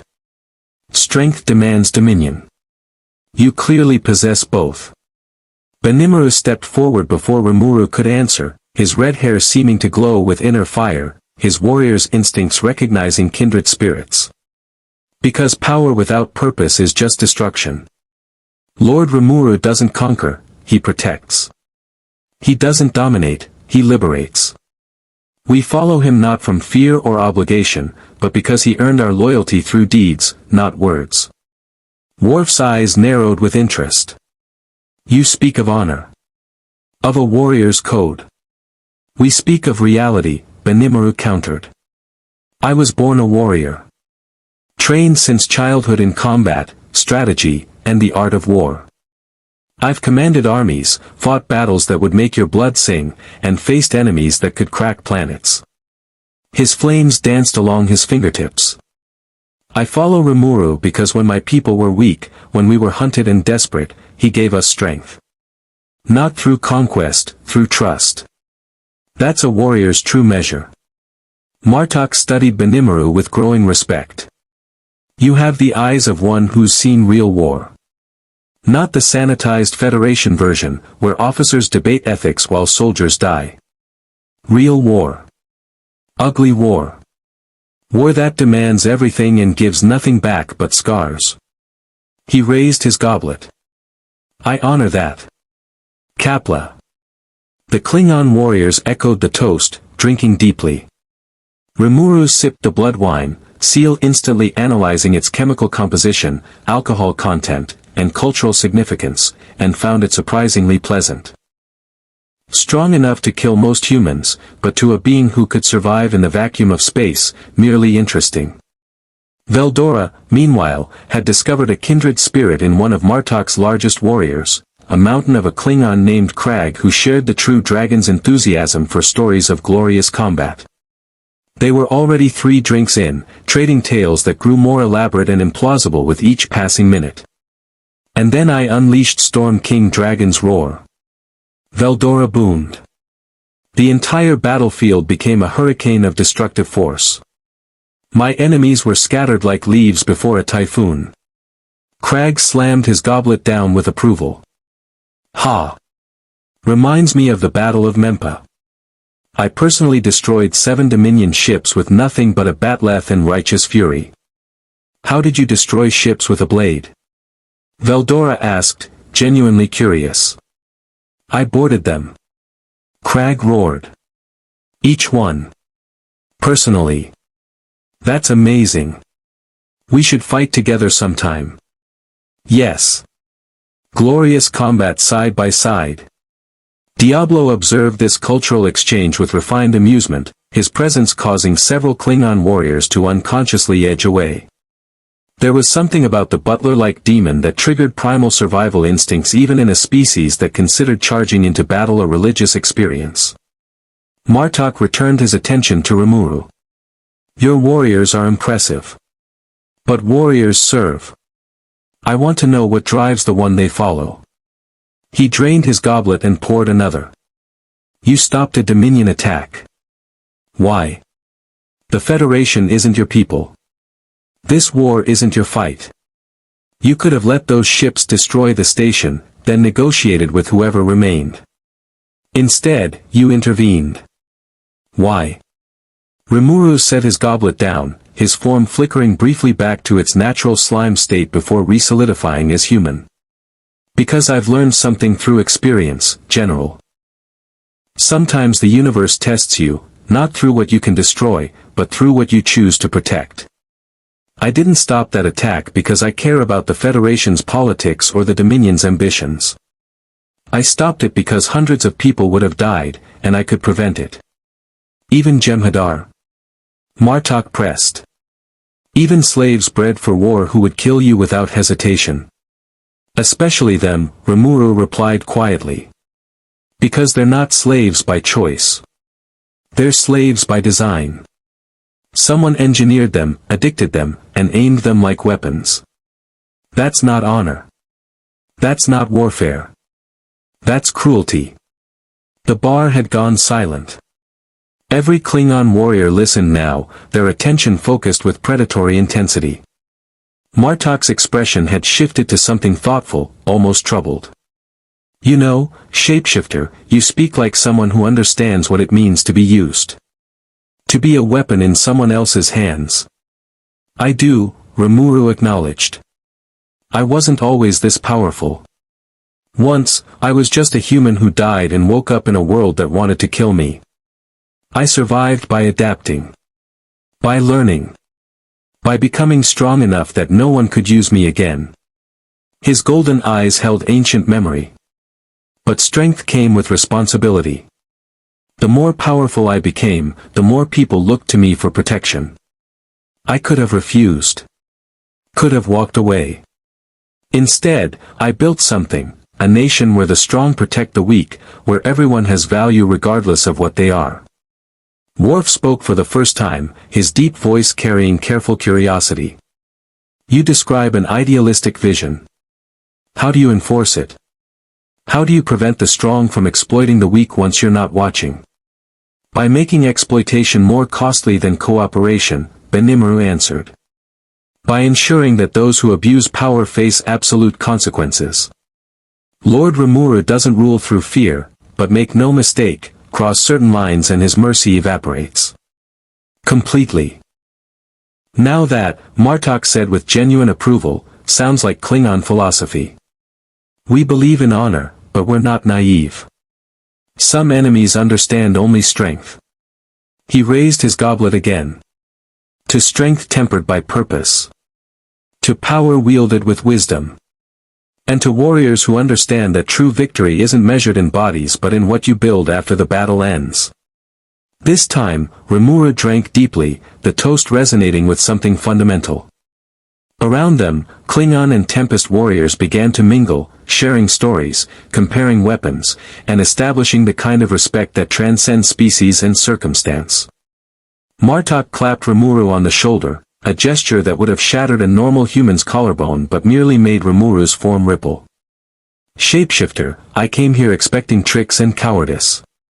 Instead, I find warriors. Worthy warriors. His expression turned serious. The Dominion will not forget what happened today. They'll come again, with greater force. When they do, will you fight alongside the Federation and the Empire? I'll fight to protect innocent lives, Rimuru replied carefully. Federation, Empire, Dominion, I don't care about labels. I care about justice. If the Federation pursues justice, I'll support them. If they pursue conquest dressed as liberation, I'll oppose them. Fair enough, Martok acknowledged. Though I suspect you'll find the Federation more complicated than simple justice or conquest. They're idealists wrestling with reality, trying to maintain principles while fighting a war that demands compromise. He paused. Rather like you, I think. Before Rimuru could respond, so I materialized from shadows that shouldn't exist in a well-lit bar, his sudden appearance making several Klingon warriors reach for weapons. Lord Rimuru, we have a situation. The changeling infiltrator I identified earlier is attempting to access the station's defense grid. Now that, Martok said with genuine approval, sounds like Klingon philosophy. We believe in honor, but we're not naive. Some enemies understand only strength. He raised his goblet again. To strength tempered by purpose. To power wielded with wisdom. And to warriors who understand that true victory isn't measured in bodies but in what you build after the battle ends. This time, Rimuru drank deeply, the toast resonating with something fundamental. Around them, Klingon and Tempest warriors began to mingle, sharing stories, comparing weapons, and establishing the kind of respect that transcends species and circumstance. Martok clapped Rimuru on the shoulder, a gesture that would have shattered a normal human's collarbone but merely made Rimuru's form ripple. Shapeshifter, I came here expecting tricks and cowardice. Instead, I find warriors. Worthy warriors. His expression turned serious. The Dominion will not forget what happened today. They'll come again, with greater force. When they do, will you fight alongside the Federation and the Empire? I'll fight to protect innocent lives, Rimuru replied carefully. Federation, Empire, Dominion, I don't care about labels. I care about justice. If the Federation pursues justice, I'll support them. If they pursue conquest dressed as liberation, I'll oppose them. Fair enough, Martok acknowledged. Though I suspect you'll find the Federation more complicated than simple justice or conquest. They're idealists wrestling with reality, trying to maintain principles while fighting a war that demands compromise. He paused. Rather like you, I think. Before Rimuru could respond, so I materialized from shadows that shouldn't exist in a well-lit bar, his sudden appearance making several Klingon warriors reach for weapons. Lord Rimuru, we have a situation. The changeling infiltrator I identified earlier is attempting to access the station's defense grid. I believe they're preparing to sabotage shield generators when the Dominion fleet recovers. Rimuru's expression hardened. Where? Lower maintenance level, Section 14 Alpha. They're alone, probably didn't anticipate being detected. Martok's grin turned feral. A spy. A founder infiltrator. How delightful. Shall we greet them together, Shapeshifter? I've always wanted to see what happens when one changeling hunts another. Rimuru stood, his form shifting from human to something more predatory, still humanoid, but with edges that suggested violence held in check. Captain Sisko needs to know. This is his station. Already notified, so I confirmed. Security teams are mobilizing. But Lord Rimuru, the changeling is attempting to activate a subspace transmitter. If they succeed, they'll alert the Dominion fleet to your true capabilities. Then we move. Now. Rimuru looked at Martok. General, want to observe how Tempest handles infiltrators. Martok's scarred face split into a warrior's grin. I wouldn't miss it for all the blood wine in the Empire. As they moved toward the lower levels, Diablo fell into step beside Rimuru, his refined voice carrying dark anticipation. Master, shall I handle the changeling? I've been practicing non-lethal capture techniques. Diablo, your version of non-lethal usually involves psychological trauma that lasts years. I consider that a feature, not a flaw. Just follow my lead. In the lower maintenance section, amidst humming power conduits and environmental systems, a changeling operative worked frantically at an access panel. They'd assumed their humanoid form, a nondescript maintenance worker that no one would notice. They'd infiltrated Deep Space 9 weeks ago, gathering intelligence, mapping systems, preparing for the inevitable day when the Dominion would take the station. That day had been today. Until something impossible had stopped 30 warships without effort. Now, the operative's orders were clear: discover what the shapeshifter called Rimuru truly was, and transmit that intelligence before we interrupt. Rimuru's voice came from directly behind them. The changeling spun, their form already shifting, preparing to flee or fight. They found themselves surrounded. A slime creature with golden eyes. A demon whose shadow held weapons. A Klingon general radiating violence. A shinobi who existed in spaces that didn't make sense. And worst of all, a presence that felt like drowning in infinity. Hello, Rimuru said pleasantly. We should talk. About your founders, your war, and what happens when you assume shapeshifters are all the same. The changeling's form flickered with uncertainty, instinct screaming impossible data. This wasn't a changeling. Wasn't a founder. Was something else entirely. Something that made even a servant of gods feel very, very small. The changeling infiltrator held its humanoid form through sheer discipline, but Rimuru could see the molecular instability rippling beneath the surface, fear manifesting as physical uncertainty. Odo arrived moments later with a security detail, his liquid features arranged in an expression of grim satisfaction. I thought we'd cleared all Dominion operatives after the last sweep, Odo said, his voice carrying both frustration and respect for the spy's skill. How long have you been here? The changeling said nothing, its eyes darting between exits that I had already blocked with shadow constructs.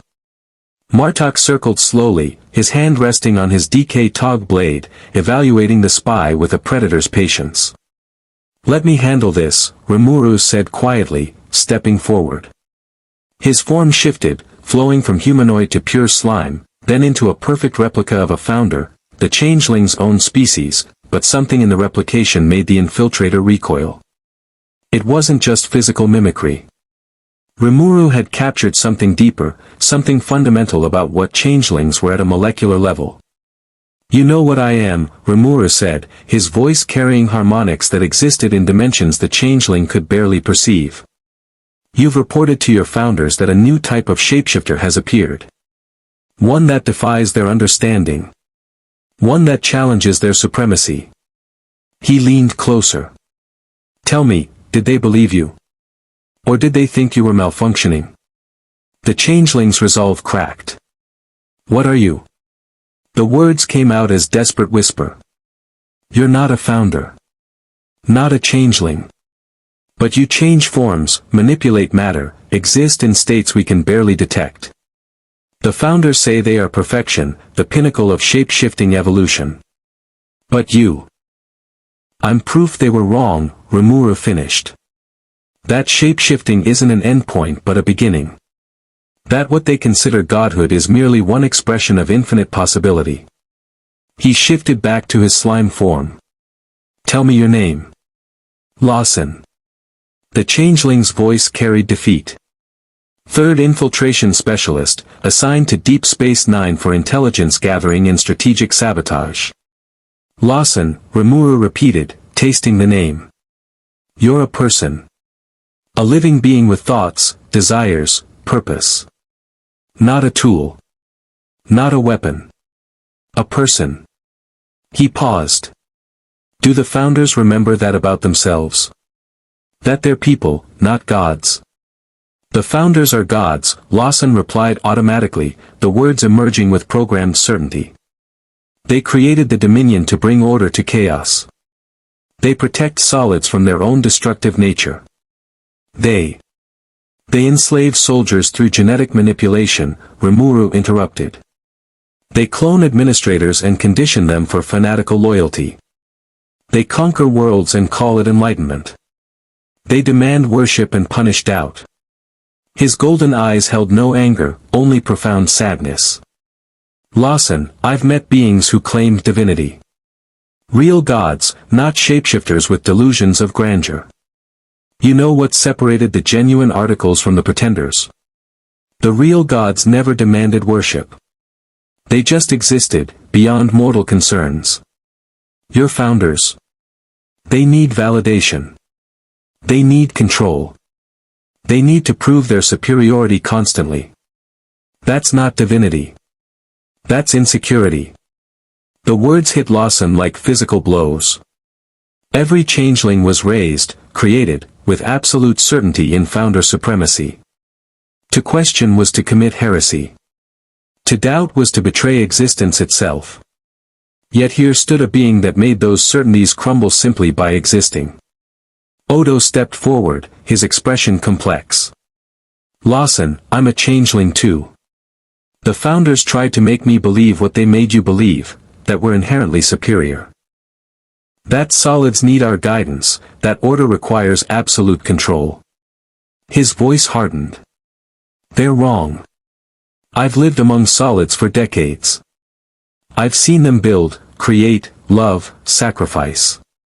They don't need gods. They need justice, opportunity, and freedom to make their own mistakes. Chief Odo is proof that changelings can choose, Rimuru added. You're not programmed machines. You're sapient beings with agency. The question is, will you exercise it? Martok had been listening with growing impatience. Enough philosophy. Spy, you attempted to sabotage this station. In Klingon space, that earns a swift execution. Here, you'll face Federation justice, which means comfortable cells and endless debates about your rights. He looked at Rimuru. Unless you have another suggestion. Rimuru's form pulsed thoughtfully. Ciel, can you interface with changeling neurology? Affirmative. Changeling neural pathways are quantum-based, existing simultaneously across multiple dimensional states. Complex but comprehensible. What do you require? Can you determine if Lawson has genuine free will or if they're operating under compulsion? Some form of genetic loyalty programming like the Vorta? Analyzing. Lawson suddenly convulsed, its form destabilizing as Ciel's consciousness swept through its molecular structure like a scanner operating at scales beyond conventional physics. The process took 3.7 seconds. When it finished, Lawson reformed shakily, looking at Rimuru with new terror. What did you do to me? Report, changeling designated Lawson possesses genuine free will. No genetic loyalty conditioning detected. However, psychological conditioning is extensive. Founder supremacy ideology reinforced through cultural indoctrination, social pressure, and existential validation. Conclusion, Lawson is not mind-controlled but has been comprehensively brainwashed through societal structures. So they can choose, Rimuru said quietly. The question is whether they will. Captain Sisko arrived, having been monitoring the confrontation through security feeds. He assessed the situation with practiced efficiency, captured spy, potential intelligence asset, diplomatic nightmare in the making. Lawson, Sisko said formally, you've committed acts of espionage and attempted sabotage on a Federation station during wartime. Under normal circumstances, you'd be detained indefinitely or exchanged as a prisoner. However, circumstances are far from normal. He glanced at Rimuru. We have a unique opportunity here. And a choice to make. What choice? Lawson asked warily. Rimuru answered. You can return to the Dominion. Report what you've seen, a shapeshifter more powerful than Founders, allied with the Federation, capable of neutralizing entire fleets. Your superiors will either disbelieve you or escalate. Either way, more people die. Or. Lawson prompted. Or you stay. As a witness. As someone who can provide intelligence about Dominion operations while observing what we are, what changelings could be if they abandoned supremacist ideology. Rimuru's form solidified into something approaching human solemnity. I won't force you. Won't threaten you. Won't manipulate you through fear or promises. I'm simply offering a third option between serving the Founders or being imprisoned by the Federation. Why would you trust me? Lawson asked, confusion evident. I'm your enemy. I've been gathering intelligence to destroy you. Because, Odo interjected, Rimuru understands something the Founders never have, that trust creates loyalty more effectively than control. I didn't become the chief of security because I was forced. I chose this position because Cisco and the Federation gave me freedom to be more than my nature dictated. He paused. You could have that too. Or you could return to an empire that sees you as a disposable asset. Lawson stood silently, its form flickering through emotional turmoil made visible. Finally, it spoke. If I stay, what happens to me? Cisco answered. Officially, you'd be a detained intelligence asset providing information in exchange for asylum. Unofficially, he looked at Odo. Chief, could you use an assistant? Someone who understands changeling capabilities. Odo's expression suggested he'd rather eat glass, but he nodded slowly. I suppose having someone who can spot Founder infiltrators might be useful. Assuming they're genuine about defecting. I am, Lawson said quietly, the words carrying weight of absolute decision. The Founders say doubt is weakness.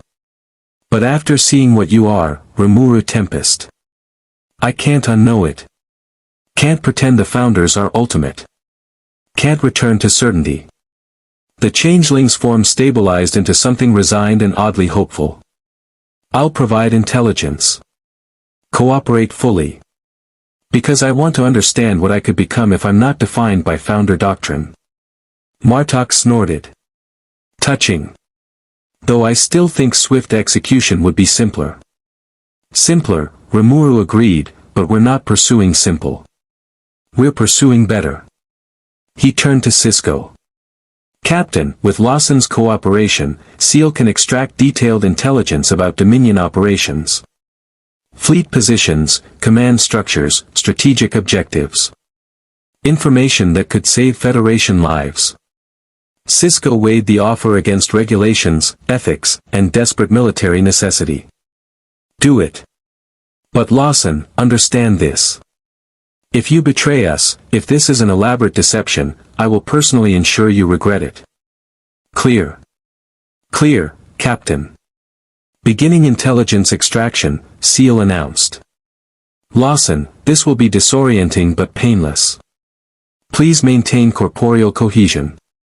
Lawson's form glowed with subtle light as Ciel interfaced directly with changeling neural pathways, reading memories not through crude interrogation but through direct quantum state observation. Data flowed, fleet deployments, Founder directives, infiltrator networks, strategic objectives. Jem'Hadar cloning facilities, Vorta production centers, Ketracell white synthesis locations, wormhole defense plans. In 47 seconds, Ciel extracted intelligence that conventional interrogation would take months to gather. Extraction complete. Data compiled and ready for Federation tactical analysis. Notable findings: Dominion has established 17 hidden shipyards in the Gamma Quadrant. Current fleet strength, 2,847 combat vessels. Founder count, 143 confirmed. Jem'Hadar soldier population, approximately 18 million. Vorta administrators, 4,200 active clones. Strategic objective: complete conquest of Alpha Quadrant within 18 months, followed by assimilation of all major powers into Dominion hierarchy. The numbers hung in the air like death sentences. Sisko's expression showed controlled horror. 18 million soldiers. We're not fighting an empire. We're fighting a civilization that manufactures armies. And now we know where they manufacture them, Rimuru said. Which changes everything. Martok's warrior instincts immediately understood the implications. If we know where they breed their soldiers, we can strike at production. Cripple their ability to replace losses. Or, Rimuru countered, we could liberate them. Free Jem'Hadar from Ketracel-white addiction. Show them they don't have to be slaves. That's a beautiful sentiment, Kira said, having arrived during the intelligence extraction, but Jem'Hadar don't want freedom. They want purpose. They're engineered for service. Remove that, and what are they? People who get to choose what they become, Rimuru replied. Yes, it's complicated. Yes, it might fail. But the alternative is exterminating millions of living beings whose only crime is being born into slavery. His form solidified with conviction. I won't participate in genocide, even justified genocide. If the Federation's plan is to simply slaughter Jem'Hadar until the Dominion collapses, count me out. Sisko met his gaze. And if liberating them isn't possible? If they attack us regardless of our intentions? What then? Then we defend ourselves, Rimuru acknowledged. I'm not naive. Sometimes violence is necessary. But I won't assume it's necessary without trying alternatives first. Dax had been analyzing the intelligence data on a PADD, her scientific mind racing through implications. Benjamin, if even a fraction of this intelligence is accurate, we could shift the entire strategic situation. The Dominion's shipyards, their cloning facilities, these are targets that could change the war. Or trigger escalation that kills billions, Sisko cautioned. This is information I need to share with Starfleet Command. And the Klingon High Council. He looked at Martok. Already composing my report, Martok confirmed. Though I suspect Chancellor Gowron will want to meet you personally, Shapeshifter. Klingon respect power. You've demonstrated enough to earn an audience. Before anyone could respond, alarms blared again. Not attack warnings, something different. Dax rushed to the nearest wall console, her spots darkening with shock as she read the data. Benjamin, I'm detecting an energy signature unlike anything we've encountered. It's not Dominion. Not Klingon. Not anything in our database. She looked up, her eyes wide with scientific wonder and primal fear. It's coming from everywhere and nowhere simultaneously. Space-time is distorting around the station. Causality is becoming nonlinear. Something's about to. Reality twisted. A flash of white light that existed before the concept of light was invented. A sound that predated silence. A presence that made even Rimuru's multidimensional nature feel constrained and linear. When perception stabilized, a figure stood in the corridor. Human appearing, dressed in a Starfleet captain's uniform from a century past, with eyes that held infinity and amusement in equal measure. Q had arrived. Well, the omnipotent being said, his voice carrying casual godhood that made founder supremacy look like children playing dress-up. Mon Capitaine has acquired some fascinating new pets. A slime that exists in 17 dimensions. A dragon that could crack planets. A demon that makes the continuum nervous. His eyes fixed on Rimuru with interest that transcended mortal curiosity. And most intriguingly, a being that doesn't belong in this universe at all, yet exists here anyway. How delightfully anomalous. Rimuru assessed Q with Ciel's help. Warning, entity defies comprehensive analysis. Power level, functionally unlimited within observable constraints. Nature, quantum state being existing simultaneously across all possible timelines. Threat assessment, maximum. Recommendation, diplomatic engagement, avoid confrontation. Hello, Rimuru said calmly, refusing to show intimidation despite facing something that could potentially erase him from existence retroactively. I'm Rimuru Tempest. And you are? Q's expression shifted to delighted surprise. Oh, this is marvelous. You're not terrified. Everyone's usually terrified when I appear. Even Jean-Luc, bless his stuffy little heart, gets nervous. He circled Rimuru like a predator evaluating prey, or an artist evaluating a masterpiece. I'm Q. I'm omnipotent, omniscient when I feel like it, and omnipresent across the space-time continuum. I put humanity on trial for the crimes of their species, tested them repeatedly, and occasionally meddle in their affairs because linear existence is so desperately boring. So you're a bored god looking for entertainment, Rimuru summarized. We have those in my universe too. They tend to regret interfering with my nation. Q's eyes gleamed with genuine delight. Oh, I like you. You've got spine. Most species grovel or flee when the Q continuum takes notice. You just stand there. As if omnipotence is merely another power level to be casually assessed. The infinite white void pulsed with Q's presence, space and time reduced to mere suggestions. Cisco stepped forward immediately, his voice carrying the exhaustion of someone who dealt with omnipotent entities too many times. Q, whatever game you're playing, we don't have time for it. There's a war. Oh, mon capitaine, always so serious. Q interrupted, manifesting a judge's robe and gavel from nowhere. But this isn't about you. Not this time. This is about them. He gestured toward Rimuru's group. Beings from another universe, carrying power that shouldn't exist here, disrupting the natural order of causality simply by existing. The continuum has concerns. Veldora laughed, the sound echoing impossibly through dimensionless space. Concerns? An omnipotent being is concerned about us? How flattering. He cracked his knuckles, storm energy crackling between his fingers. Brother, I like this one. Can I fight him? No, Rimuru and Q said simultaneously, then looked at each other with mutual surprise. Q's expression shifted to something approaching respect. You actually meant that. You genuinely believe your dragon friend shouldn't fight me. Either you're protecting him from certain destruction, or, his eyes narrowed with sudden intense interest. Or you're not certain who would win. How utterly fascinating. Analysis, Entity Q operates on quantum probability manipulation. He doesn't create reality, he selects which probability becomes actual from infinite possible outcomes. Functionally omnipotent within single timeline constraints, but vulnerable to beings who exist outside linear causality, Ciel whispered to Rimuru.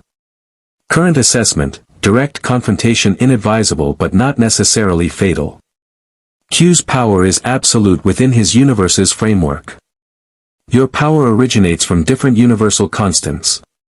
Outcome, unpredictable. I'm not here to fight you, Q, Rimuru said calmly. We didn't ask to come to this universe. Q, Rimuru said calmly. We didn't ask to come to this universe. We were brought here by the prophets, your wormhole aliens. If the continuum has concerns, I'm willing to discuss them. Diplomatically. Q snapped his fingers, and suddenly they stood in a courtroom, the same one he'd used to put humanity on trial. Rimuru's group found themselves in the defendant's position, while Q assumed the judge's bench. Cisco and his officers were relegated to observer status. Very well, Q declared, his voice carrying weight that made atoms vibrate. Let's discuss. The Q continuum has observed your universe. Yes, we know about the multiverse, we're not provincial, and we've noted several concerning facts. First, your universe operates on entirely different fundamental forces. Magic, magicules, spiritual energy, concepts that violate this reality's physical laws. Second, you possess abilities that should be impossible here. Matter manipulation, dimensional displacement, reality rewriting. Third, and most problematically, your presence is beginning to destabilize local spacetime. Destabilize how? Dax asked, her scientific curiosity overriding fear. Q waved his hand, and complex mathematical equations appeared in the air, four-dimensional representations of quantum foam decay, subspace fracture propagation, dimensional boundary erosion. Every time Rimuru uses his abilities, he's pulling energy from his home universe through the connection the prophets established. That connection is widening. In approximately 14 days, if left unchecked, the dimensional barrier between universes will collapse. The result would be, he paused for dramatic effect. Catastrophic. Two universes with incompatible physical laws attempting to occupy the same spacetime. Both would tear themselves apart. The pronouncement hung in the void like a death sentence. Sisko's expression showed horror. Martok's warrior pragmatism calculated acceptable losses. Rimuru's golden eyes remained fixed on Q, analyzing every word for deception or manipulation. Ciel. Rimuru asked silently. Analyzing Q's data. Mathematical models are accurate. Dimensional connection is indeed widening. However, rate of expansion is significantly slower than Q suggests. Current projection, 127 days until critical threshold, not 14. Conclusion, Q is exaggerating threat timeline to force decision. Motivation, unknown. You're lying, Rimuru said flatly. Or at least, exaggerating. We have more time than you're suggesting. Q's expression flickered, surprise and approval warring for dominance. Very good. Yes, technically you have about 4 months. But I needed to establish urgency. The continuum doesn't appreciate beings who can fact-check omnipotence. He leaned forward, his playful demeanor evaporating into something genuinely serious. But the threat is real, Rimuru Tempest. Your presence here is dangerous. Not because you're malicious, we've observed your actions, seen your compassion, noted your restraint, but because you're an incompatible element in a stable system. So what are you proposing? Rimuru asked. That we leave. That would be simplest, Q acknowledged. The continuum could send you back. Seal the dimensional breach. Restore stability. Your universe continues, this universe continues, everyone goes home happy. He paused. Except that's not actually possible anymore. Why not? Shuna asked, her analytical mind already calculating implications. Q gestured, and the void transformed into a visual representation of two universes, glowing spheres connected by a thin strand. Because the prophets didn't just open a door. They merged you into this reality's causal framework. You're not visitors anymore. You're part of the timeline. Removing you would create a paradox. You disabled the Dominion fleet. That action has already generated cascading consequences. Those consequences have spawned additional timeline branches.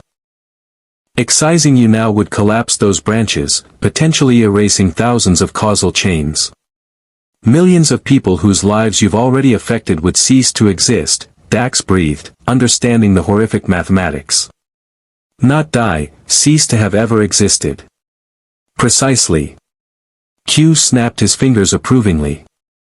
Someone understands temporal mechanics. Yes, removing Rimuru and his companions would commit genocide across multiple timeline branches. The continuum finds that distasteful. We're omnipotent, not monsters. Diablo's refined voice cut through the tension. Then what solution do you propose, omnipotent one? Surely the great Q continuum has considered alternatives. Q's eyes fixed on the demon with sudden sharp interest. You're not from the slime universe either, are you? You're older. Much older. You existed before existence had rules. He circled Diablo like a predator recognizing another apex being. A primordial. Fascinating. Your kind are myths in most realities. But I digress. He returned to the judge's bench, his demeanor shifting to something almost professorial. The solution is stabilization. Rimuru must stop drawing power from his home universe. He must adapt completely to this reality's energy sources, antimatter reactions, zero-point energy, subspace fields, whatever. Become fully native to this universe rather than existing as a multiversal anchor. That's what I'm already doing, Rimuru replied. Ciel's been adapting my abilities since we arrived. We're at about 85% integration now. I know, Q said. I've been watching. The problem is, even when you reach 100% adaptation, you'll still be you, a being whose fundamental nature violates local physics. You'll always be a destabilizing element. A walking probability distortion. He leaned back. So the continuum offers a choice. Option 1, we place limiters on your abilities. Reduce your power to levels this universe can safely contain. You'd still be formidable, perhaps the most powerful non-omnipotent entity in the Alpha Quadrant, but constrained.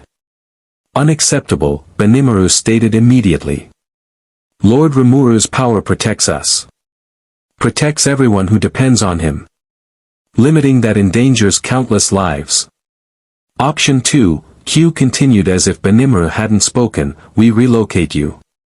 Find an empty region of space, far from inhabited systems, where your destabilizing influence affects only uninhabited matter. You'd be isolated but unrestricted. Also unacceptable, Rimuru said. We didn't come here to hide. And isolation doesn't solve the dimensional breach problem. Option 3, Q's voice turned cold, his omnipotence bleeding through every word, the continuum forcibly stabilizes you. We rewrite your fundamental nature at the quantum level, restructuring you to comply with this universe's physics. You'd survive, but you wouldn't be you anymore. The being calling itself Rimuru Tempest would cease to exist, replaced by a version that fits properly. Veldora's storm aura erupted, filling the void with catastrophic energy. Threaten my brother again, omnipotent or not, and I'll show you what a true dragon does to gods who overstep. Q didn't flinch, but something in his expression suggested Veldora's threat carried more weight than expected. Stand down, dragon. I'm not threatening, I'm explaining consequences. The multiverse has rules. Break them, and reality corrects itself. Violently, if necessary. Then give us option 4, Rimuru demanded. The one you haven't mentioned. The real reason you're here instead of just imposing your will. Q's expression transformed into a genuine smile, not playful, not mocking, but almost proud. Very, very good. Yes, there's option 4. The complicated, dangerous, potentially catastrophic option that the continuum is willing to explore precisely because you're not a typical threat. He stood, his judge's robes transforming into something simpler. Option 4, you solve the Dominion War. Decisively. Permanently. In a way that doesn't involve genocide, conquest, or creating new tyrannies to replace old ones. Sisko's head snapped up. What does that have to do with dimensional stability? Everything, Q replied. The Dominion War is a causal nexus, a point where multiple timeline branches converge. The outcome determines the Alpha Quadrant's future for millennia.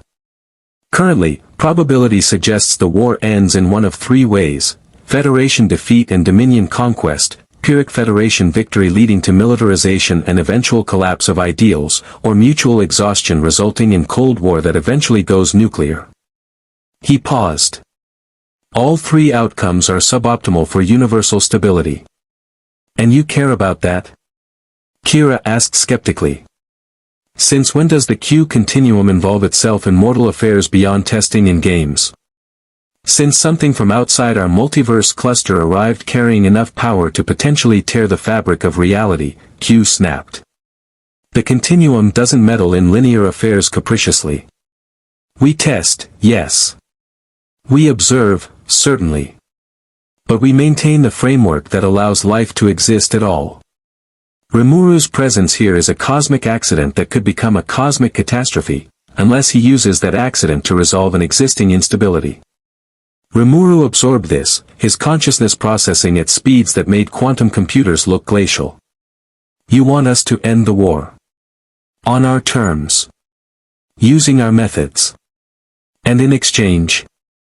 In exchange, the continuum will stabilize your dimensional anchor permanently. You'll be able to exist here indefinitely without destabilizing reality. You won't be able to return home, that connection will be severed to prevent further breach expansion, but you'll be safe, free, and fully empowered. Q's expression turned grave. But understand this, solving the Dominion War means changing the founders. Rehabilitating or neutralizing millions of Jem'Hadar. Restructuring an empire built on supremacist ideology. It means confronting forces that have conquered the Gamma Quadrant and are on track to conquer the Alpha Quadrant.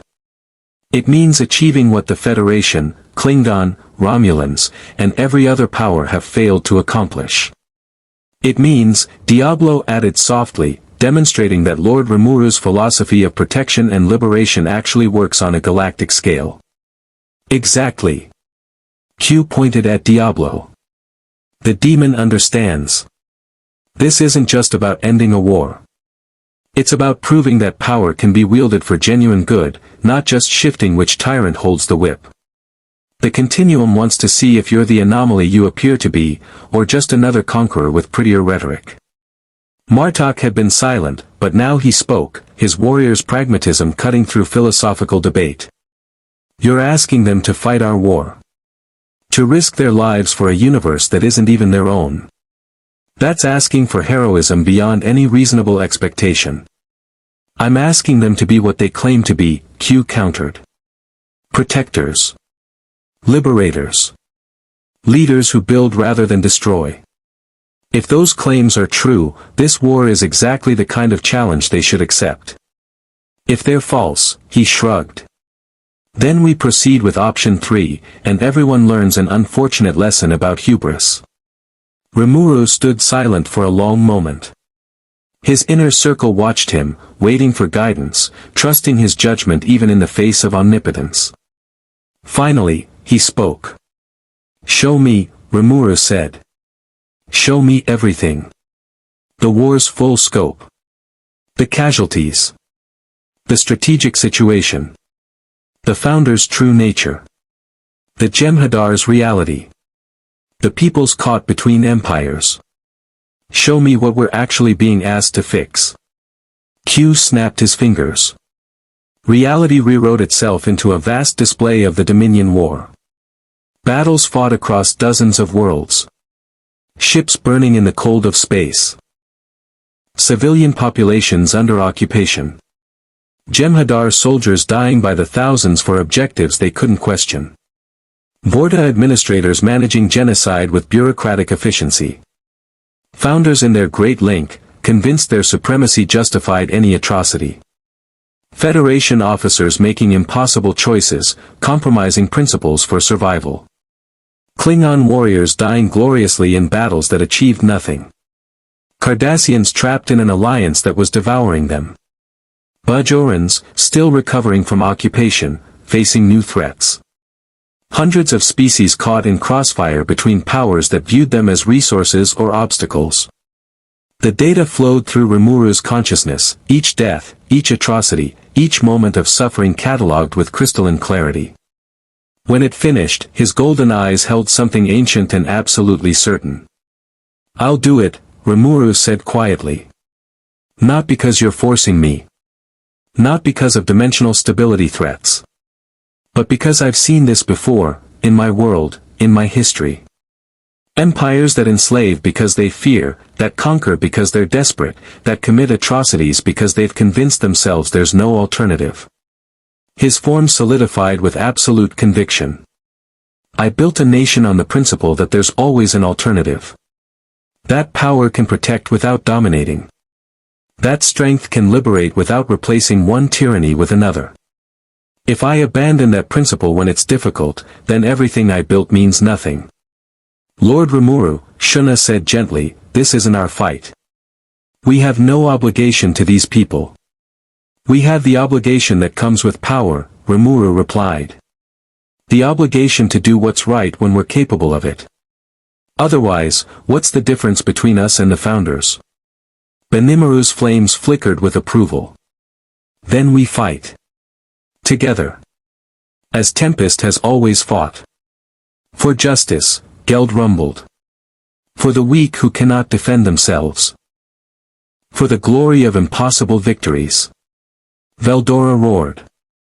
For Master Rimuru's vision, Diablo added, his refined voice carrying dark promise. And for demonstrating what true supremacy looks like to these pretender gods. Q watched this display with an expression that transcended his usual playfulness. You actually mean it. All of you. You're genuinely willing to risk everything for strangers in a universe you'll never leave. He shook his head, something almost like wonder in his infinite eyes. The Continuum bet I couldn't find anything that would surprise me anymore. I believe I just won that wager. So we have an agreement? Rimuru asked. We do, Q confirmed. End the Dominion War. Prove your philosophy works. The Continuum will stabilize your existence here permanently. He paused. But be warned, the founders won't surrender simply because you're powerful. They'll adapt, scheme, and fight with everything they have. The Jem'Hadar will resist liberation because they know nothing else. The Alpha Quadrant's powers will fear you as much as the Dominion does. You'll be opposed by everyone until you prove you're different. Story of my life, Rimuru said with a slight smile. Ciel analysis. Can we actually end this war? Calculating comprehensive strategic assessment. Dominion fleet strength, 2,847 combat vessels. Jem'Hadar soldier count, 18 million. Founder population, 143. Federation/Klingon alliance resources, insufficient for victory under conventional warfare. However, with Tempest intervention utilizing full capabilities post-adaptation, probability of successful war resolution, 67%. Recommended approach, multi-layered strategy targeting founder ideology, Jem'Hadar liberation, and structural dismantling of Dominion hierarchy. Estimated timeline, 4 to 6 months. Casualty projection, 83% reduction compared to conventional warfare continuation. 67%, Rimuru repeated. Not certainty. But better odds than anyone else has. Q snapped his fingers, and they returned to Deep Space Nine, reality reasserting itself with jarring abruptness. The omnipotent being lingered for a moment, his expression unreadable. One last thing, Rimuru Tempest. The reason I'm handling this personally rather than letting the Continuum simply rewrite you. He leaned close, his voice dropping to something almost conspiratorial. I've spent eons testing humanity, pushing them to be better, forcing them to confront their flaws. You're already what I've been trying to make them become. Don't disappoint me. Then he was gone, leaving only the faintest distortion in space-time. Sisko exhaled slowly, his command mask slipping to reveal exhaustion and hope in equal measure. Did that actually just happen? Q offered us a chance to end the war, Rimuru confirmed. We accepted. Now we have to figure out how. Martok's scarred face split into a warrior's grin. Then let me be the first to say, I'm honored to fight alongside you, shapeshifter. And when this is over, I'm buying you enough bloodwine to kill a Targ. I'll hold you to that, Rimuru replied. The war had just changed. The question was whether the galaxy was ready for what came next. The conference room aboard Deep Space Nine had become a war room. Tactical displays covered every surface, holographic projections showing Dominion positions, Federation resources, Klingon deployments, and hundreds of contested systems caught between empires. Captain Sisko stood at the head of the table, flanked by his senior staff. General Martok represented the Klingon Empire, his warriors standing at attention. And at the center of it all, Rimuru's inner circle occupied positions that somehow commanded the room despite being outnumbered. Let's be clear about what we're attempting, Sisko began, his voice carrying the weight of 14 months of brutal warfare. The Dominion has conquered 47 Alpha Quadrant systems. They control the Cardassian Union through political manipulation. They've established shipyards, cloning facilities, and forward operating bases throughout contested space. Their Jem'Hadar forces outnumber our combined fleets 3-1. And behind it all, the Founders orchestrate strategy from the Gamma Quadrant, unreachable behind defensive lines we can't penetrate. Until now, Rimuru said quietly. Dax manipulated the holographic display, highlighting key Dominion installations based on intelligence Ciel had extracted from Lawson. According to the data, there are 3 primary cloning facilities producing Jem'Hadar soldiers. Each facility can generate approximately 50,000 soldiers per month. If we could disable these facilities, we'd cripple their ability to replace losses, Martok finished, his tactical mind immediately seeing the strategic value. Force them to fight with finite resources instead of endless reinforcements. But we're not disabling them, Rimuru interjected. We're liberating them. The room went silent. O'Brien spoke first, his engineering pragmatism wrestling with moral idealism. Rimuru, with all respect, Jem'Hadar don't want liberation. They're genetically programmed for loyalty, addicted to Ketracel White, and raised from birth to serve the Founders. Even if we freed them from the addiction, they'd still see us as enemies. That's the old way of thinking, Shuna said gently, her analytical mind having spent days studying Jem'Hadar psychology through Ciel's data. You're assuming they can't change because they've never been given the opportunity. Lord Rimuru has experience with this, transforming beings who were created for violence into citizens who choose their own paths. Geld's massive frame shifted forward. I was an orc king who led armies of monsters driven by starvation. We committed atrocities because we knew nothing else. Then Lord Rimuru defeated us, absorbed our demon lord's power, and offered something revolutionary. Choice. Purpose beyond survival. The orcs of Tempest aren't warriors anymore, we're engineers, builders, craftsmen. We chose that. Because someone gave us the chance. Kira leaned forward, her Bajoran experience with occupation making her both hopeful and skeptical.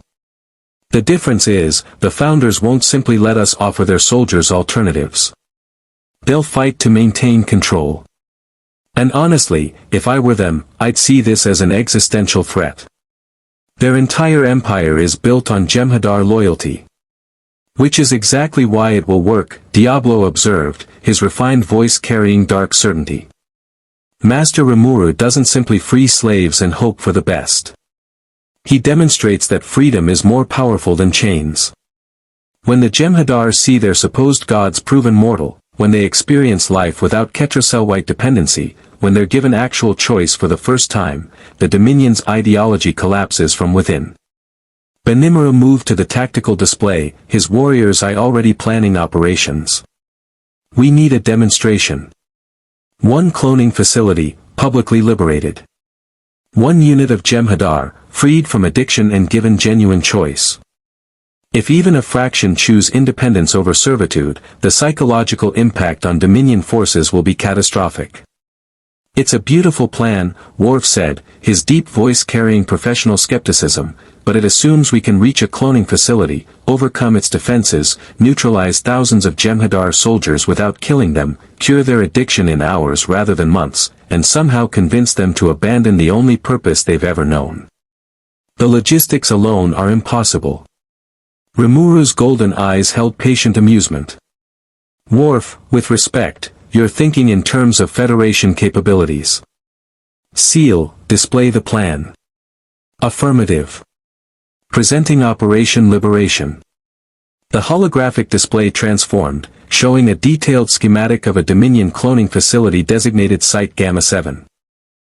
Three-dimensional mapping revealed defense grids, garrison forces, production centers, and most critically, the Ketracel White synthesis plant that kept the entire operation dependent on Founder control. Site Gamma 7 produces 45,000 Jem'Hadar per month, Ciel's voice explained with clinical precision. Current garrison, 12,000 active soldiers, 300 Vorta administrators, 1 Founder overseer. Defensive capabilities, orbital weapons platforms, planetary shield grid, bioorganic defense fleet of 27 vessels. Standard Federation assault probability of success, 3%. Tempest assault probability, 94%. How? Cisco asked simply. We don't fight them, Rimuru explained. We bypass their defenses entirely. So the shinobi materialized from shadows that shouldn't exist on a space station. I've analyzed Dominion facility architecture through Lawson's memories. Their security is designed against external assault, not internal infiltration. I can transport a strike team directly into the facility's core using shadow manipulation, a technique that operates outside this universe's normal spatial constraints. You can teleport through their shields. O'Brien's engineering mind reeled at the implications. Shields are designed to prevent exactly that kind of intrusion. Your shields prevent transporter-based intrusion, so I corrected. They manipulate matter-energy conversion within specific subspace frequencies. My shadow manipulation exists orthogonally to those frequencies. I'm not moving through space, I'm moving through the conceptual absence of light, which exists everywhere simultaneously. Dax was frantically taking notes, her scientific fascination overriding tactical concerns. That's incredible. You're exploiting a fundamental asymmetry in how this universe defines physical boundaries. Shields block matter and energy, but shadow isn't matter or energy, it's the absence of photonic interaction. You're treating darkness as a traversable medium. Exactly, so I confirmed. Once inside, Lord Rimuru can deploy a multidimensional barrier around the entire facility. Nothing enters, nothing leaves, all communications blocked. Complete isolation. Then what? Martok demanded. You've infiltrated and isolated. The Jem'Hadar won't surrender just because you've trapped them. Rimuru's form pulsed with soft light. Then I speak to them. Directly. All of them simultaneously. And I show them what they are, not through words, but through Ciel's analytical reconstruction of their own genetic code. I show them the deliberate weaknesses, the addiction pathways, the loyalty conditioning. I show them they were designed as slaves. And then I offer them a choice. And the Ketracel white addiction? Kira asked. Neutralization protocol prepared, Ciel announced. Jem'Hadar addiction operates through genetically engineered dependency on isogenic enzyme. I can synthesize a counteragent that permanently restructures their metabolism to produce the required enzyme endogenously. Delivery method, atmospheric dispersal throughout facility. Treatment time, 4.7 hours for complete metabolic conversion.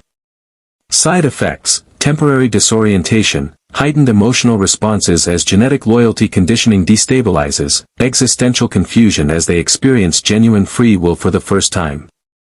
You can cure their addiction in hours, Cisco repeated, his voice hollow with disbelief. Something Federation medical science has been trying to achieve for over a year. In hours.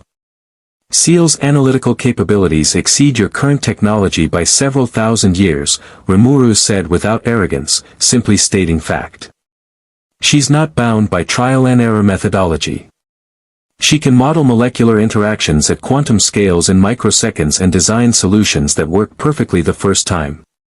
Odo had been silent, but now he spoke, his liquid features troubled. Even if this works, even if you free them from addiction and show them the truth about their creation, what then? They're soldiers. Warriors bred and trained for combat. Even with free will, they'll still be dangerous. Then we give them purpose, Rimuru replied. Just like I gave the orcs purpose. Just like I've given every monster species in my nation purpose. We offer them the chance to build instead of destroy. To protect instead of conquer. To choose their own meaning instead of having it dictated by gods who view them as expendable. And if they refuse? Worf pressed. If they choose to continue serving the founders even after seeing the truth? Then we respect that choice, Rimuru said firmly. Freedom means accepting that some will make decisions we disagree with. But I've learned something through experience. When you actually offer people genuine choice, when you demonstrate through actions that you mean what you say, when you prove that freedom is more fulfilling than slavery, most choose freedom. Not all. But enough. Martok slammed his fist on the table with approval. Now that's a plan worthy of warriors. Not slow attrition, not grinding warfare, but a surgical strike that transforms the enemy's foundation. He looked at Cisco. Captain, I'm committing Klingon resources to support this operation. If it succeeds, we shorten this war by years. If it fails, he shrugged. We die gloriously attempting the impossible. Either outcome is acceptable. Cisco stood silent for a long moment, the weight of command pressing down like a physical force. This wasn't conventional warfare. Wasn't standard Federation tactics. It was radical, revolutionary, and precisely the kind of asymmetric approach that might actually work. He thought of the casualty reports. The occupied worlds. The grinding attrition that was destroying both sides. I'll need authorization from Starfleet Command, Cisco finally said. An operation this significant requires. Actually, Admiral Ross's voice crackled over the comm system, you already have it. Everyone turned as Ross's image appeared on the primary display. The Admiral looked exhausted but determined. I've been monitoring your discussions, Captain. And I've conferred with the Federation Council. They're authorizing Operation Liberation with full support. Rimuru, your approach is unconventional, but conventional warfare is losing. We're desperate enough to try something different. Admiral, Cisco said carefully, this operation puts significant trust in beings we've known for less than a week.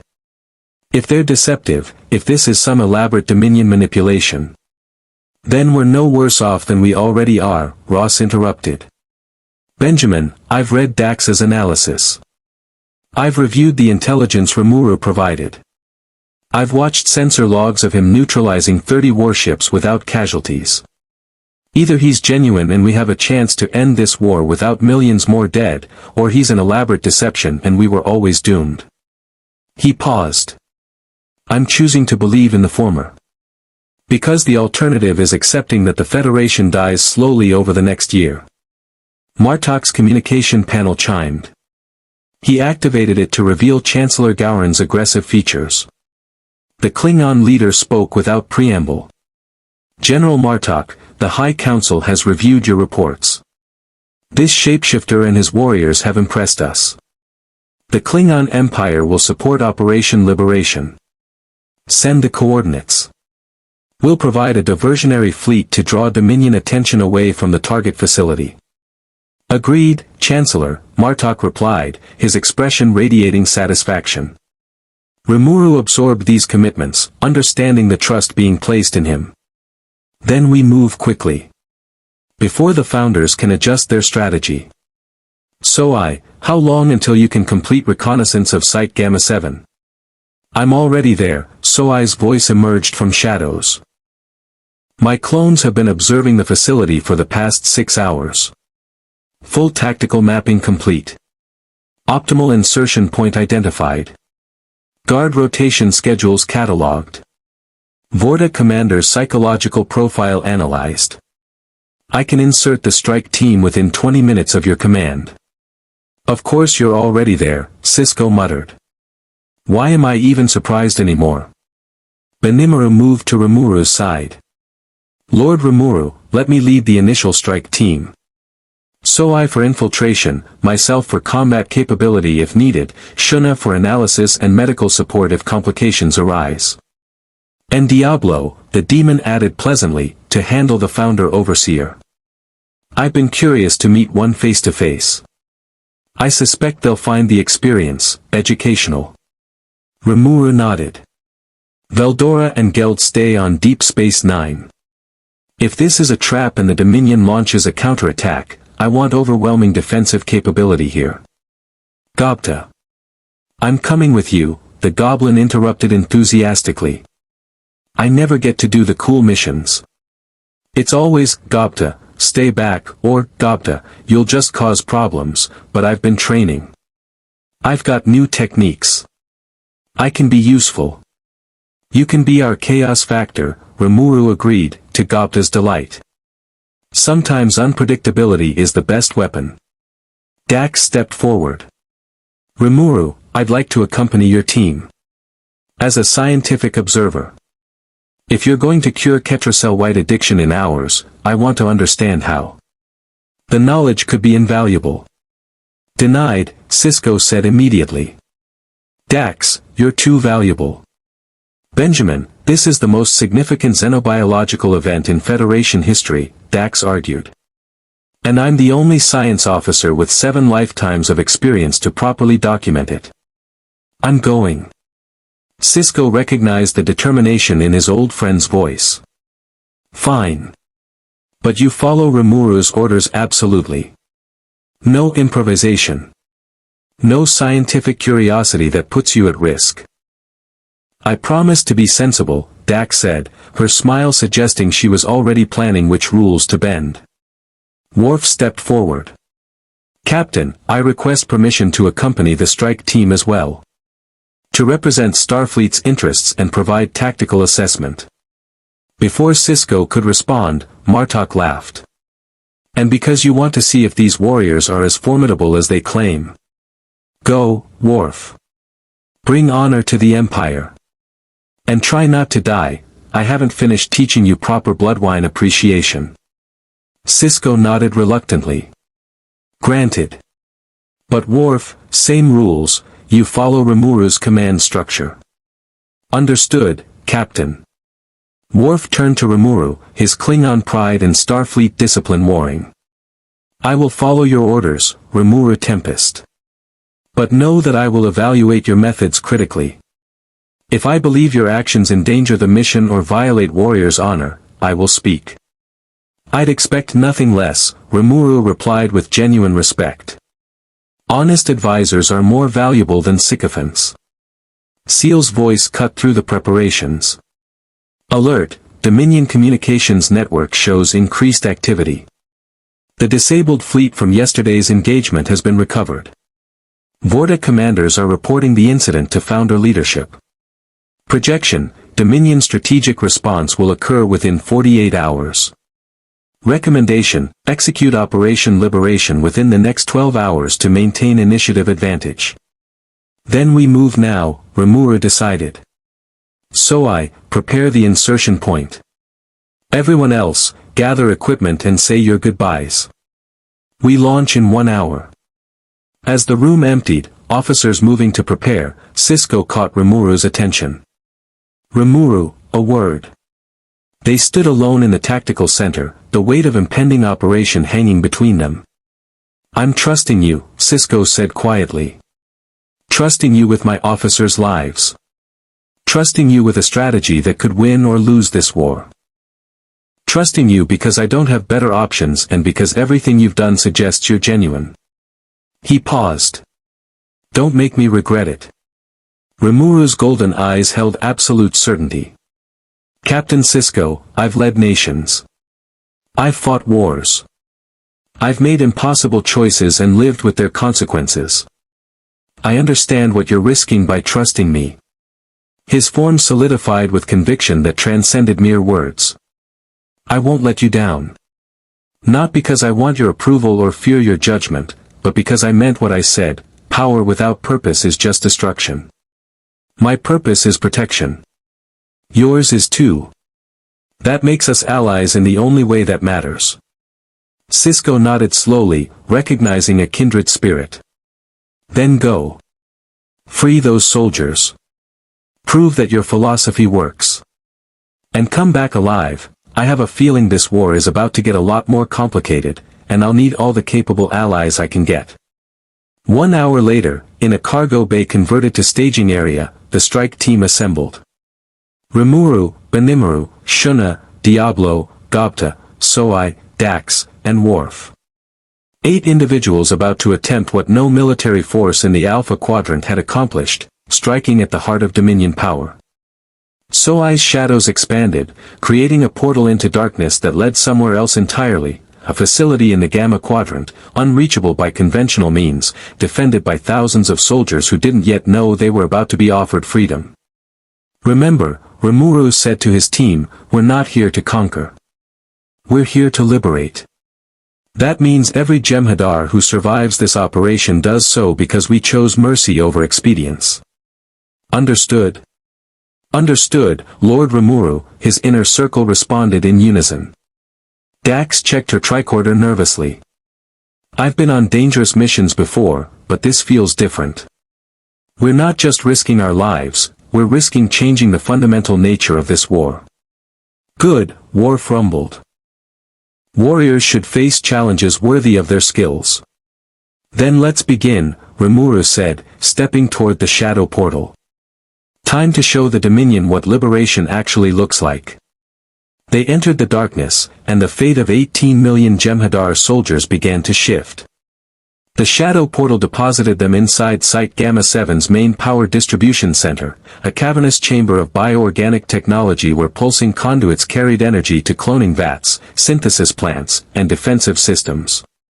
The facility's interior resembled the inside of a living organism, walls rippling with bioluminescent patterns, the air thick with humidity and the chemical tang of accelerated growth. Soai's clones had already neutralized the 2 Jem'Hadar guards, leaving them unconscious but alive in the shadows. The shinobi gestured toward a central access point. We're 70 meters below the main cloning level. This facility extends 3 kilometers underground. 12,000 soldiers distributed across 40 barracks sectors. Vorta Command Center is at the apex. The Founder-Overseer maintains chambers in a dedicated sanctum adjacent to the Great Link communication nexus. No alarms yet, Dax whispered, her tricorder scanning furiously. Their internal sensors are designed to detect unauthorized transporter signatures and weapons fire, not, whatever we just did. We're functionally invisible to their security grid. Rimuru's form expanded subtly, his consciousness reaching through the facility structure, mapping every corridor, every chamber, every living being. Ciel, begin atmospheric dispersal of the counteragent. Priority, barrack sectors first, then administrative areas, finally the Founder's Sanctum. Acknowledged. Deploying nanoscale synthesis drones. Counteragent production commencing. Estimated full facility saturation, 4.3 hours. Note, Jem'Hadar will begin experiencing physiological changes within 90 minutes. Confusion and potential panic likely. Recommend rapid establishment of communication to explain transformation. Benimaru's flames flickered to life along his blade, providing light that danced across the organic walls. Lord Rimuru, should we secure the Founder first? If they alert the Dominion before we're ready. Diablo will handle that, Rimuru confirmed. But not yet. First, we establish the barrier. No communications in or out. Complete isolation. Rimuru's presence suddenly exploded across 17-dimensional axes simultaneously. To Dax's tricorder, it appeared as if reality itself had wrapped around the facility, a multidimensional barrier that existed in spaces Federation science barely theorized. Every subspace frequency jammed. Every communications channel blocked. Every transporter signature neutralized. Site Gamma-7 had become a pocket universe, severed from the Dominion's command structure. In the Founder's Sanctum 3 kilometers above, Overseer Zetral felt the isolation like physical amputation. The constant connection to the Great Link, the communal consciousness where all Founders merged thoughts and identity, simply stopped. In thousands of years, Zetral had never experienced true isolation. The sudden silence was more terrifying than any weapon. What is this? Zetral's liquid form rippled with confusion and rising panic. They reached for the communication console, finding only static. Called for Vorta administrators, receiving no response from external channels. The facility still functioned, but it existed now in absolute quarantine. Then Diablo materialized from shadows that shouldn't exist inside a shielded sanctum. The demon stood in his refined butler's attire, his presence radiating something that made even a founder's shape-shifting instincts scream danger. His smile was pleasant, polite, and absolutely predatory. "Greetings, Overseer Zetral," Diablo said with impeccable courtesy. "I am Diablo, servant of Lord Rimuru Tempest. I'm here to ensure you don't interfere with the enlightenment about to occur. Please consider yourself detained. Comfortably, of course. I'm nothing if not a gracious captor." Zetral's form shifted aggressively, attempting the liquid metal transformation that founders used for combat. They found their molecular structure constrained, frozen in humanoid configuration by forces that treated shape-shifting as a suggestion to be politely declined. "What have you done?" Zetral demanded, their voice carrying centuries of absolute authority now faced with something incomprehensible. "I am a founder. A god. You cannot." "Oh, but I can," Diablo interrupted, his refined voice never losing its pleasant tone even as his power reduced a self-proclaimed god to helplessness. "You see, Overseer, in my existence, which predates your species by epochs, I've encountered many beings who claimed divinity. True gods. False gods. Mortals playing at transcendence. You're definitively in the third category." His smile widened. "Now, you'll sit here quietly while Master Rimuru teaches your slaves what freedom means. I promise the experience will be educational." Below, in the barrack sectors, the first Jem'Hadar soldiers began noticing something wrong.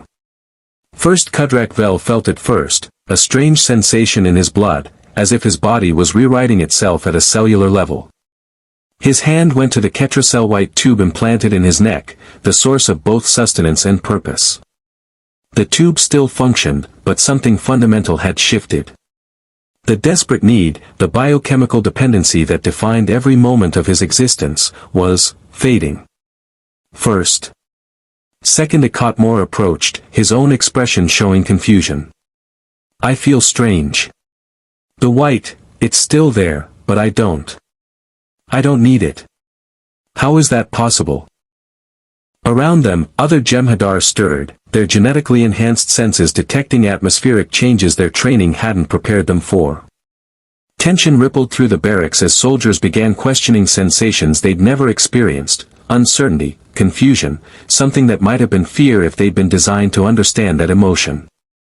Then Rimuru's voice filled the entire facility. Not through speakers or technology, but directly into every consciousness simultaneously, a telepathic broadcast that operated outside the Dominion's comprehension. Soldiers of the Dominion, Rimuru's voice carried weight beyond sound, reaching into minds and souls with gentle inexorability. "My name is Rimuru Tempest. I am not your enemy, though your founders would claim otherwise. I am here to show you something your entire existence has been structured to deny, the truth about what you are." Alarm klaxons should have screamed. Vorta administrators should have issued commands. Jem'Hadar discipline should have immediately organized defensive responses. Instead, every soldier in the facility stood frozen, listening to something impossible, a voice that spoke with authority that superseded founder commands. "You were created," Rimuru continued, his words flowing like inevitability. "Engineered from genetic material harvested from conquered species. Your bodies were designed for strength, speed, and combat capability. Your minds were conditioned for absolute obedience. And most insidiously, you were made dependent on Ketracel white, a chemical your bodies cannot produce, ensuring you remain forever enslaved to those who control the supply." In the barracks, Kudrak Vel's training fought against something new stirring in his consciousness, doubt. This is enemy propaganda. Lies meant to weaken our resolve. We serve the founders because they are gods. We need the white because it sustains us. This is the truth. Rimuru's voice cut through the denial like light through darkness. "Ciel, show them." Suddenly, every Jem'Hadar in the facility experienced something unprecedented, direct sensory data about their own biology. They saw their genetic code laid bare, the deliberate modifications, the engineered weaknesses, the addiction pathways designed into their metabolism. They watched simulations of their own creation, grown in vats, indoctrinated from first consciousness, trained to view servitude as purpose. Worf watched this revelation with grim satisfaction. He'd fought Jem'Hadar in countless battles, watched them die with fanatical devotion to masters who viewed them as expendable. Now he witnessed what happened when absolute certainty confronted absolute truth. Dax's tricorder readings went haywire as she tried to document the mass psychological transformation occurring throughout the facility. Benjamin was right, she whispered. This isn't just military strategy. It's philosophical revolution delivered through overwhelming evidence. Shuna monitored the Jem'Hadar's physiological responses, her analytical magic working in concert with Ciel's technological mastery. They're fighting it. Their conditioning runs deep. But Lord Rimuru's showing them undeniable proof. Watch, their neural patterns are destabilizing as cognitive dissonance overwhelms programmed responses. In the barracks, Kudrak Vel fell to his knees. Around him, thousands of soldiers experienced the same collapse, not physical, but existential. Everything they knew, everything they believed, everything they were, revealed as constructed lies. No, Kudrak Vel whispered, his voice breaking with something he'd never been designed to feel, grief. We serve because service is honor. We fight because victory is life. The founders created us with purpose. They made you slaves. Rimuru's voice held profound gentleness now, compassion for beings confronting terrible truth. And I am so sorry. You deserved better. You deserve to be born free, to choose your own purposes, to live for yourselves rather than die for gods who never cared about you as individuals. Benimaru stood ready, his warrior's instincts prepared for the chaos that often followed liberation. He'd seen it before, slaves given sudden freedom sometimes lashed out, their rage and confusion finding expression in violence. But something about Lord Rimuru's approach was different. He wasn't just freeing them. He was mourning with them. The white you depend on, Rimuru continued, is already being neutralized. Ciel is restructuring your metabolism to produce the necessary enzymes endogenously. In 4 hours, you'll be physically independent. But that's just biology. The harder question is, what will you choose when you're free? Choose. Second Akotmore's voice carried wonder and terror. We've never. I know, Rimuru said softly. Choice is terrifying when you've never experienced it. But it's also the foundation of true purpose. I'm not offering you a new master to replace the founders. I'm offering you the chance to decide for yourselves what you want to be. In the Vorta Command Center, Administrator Wayown 9, this facility's assigned overseer, watched the chaos unfolding across monitor feeds with growing horror. The soldiers weren't attacking. They were breaking down. Crying. Questioning. Experiencing emotions the Vorta had been assured Jem'Hadar were incapable of processing. This is impossible, Wayown 9 whispered, his genetically engineered mind struggling to comprehend. The soldiers are loyal. They serve the founders with absolute devotion. This shapeshifter cannot simply free them. Gobta appeared from nowhere, startling the Vorta so badly he actually yelped. The goblin had been practicing infiltration techniques, and while his combat skills remained questionable, his ability to appear in impossible places had improved dramatically. Yeah, Lord Rimuru's kind of amazing like that. He freed my whole village from thinking we were worthless. Gave us confidence, purpose, skills we never knew we had. He grinned. You Vorta folks are clones, right? Created to serve? Bet you've never considered what you'd do if you could choose. Wayown 9's expression flickered. For just a moment, something almost like yearning crossed his genetically perfect features. Then conditioning reasserted itself. The founders created us to serve their divine purpose. I am fulfilled through service. I require nothing else. Sure you don't, Gobta said, his tone suggesting he didn't believe a word. But hey, sit tight. Once the Jem'Hadar figure things out, maybe we'll have this conversation again. With less programming forcing your answers. Throughout the facility, the transformation continued. Some Jem'Hadar remained in denial, their conditioning too deep to break immediately. Others wept openly, grief for lives that could have been something more. A few became angry, their rage directed at founders who'd created them as weapons rather than people. But most simply stood in shocked silence, trying to process what it meant to exist without the absolute certainty that had defined every moment of their brief lives. Rimuru materialized in the central barracks, his form shifting to humanoid, approachable, non-threatening, present.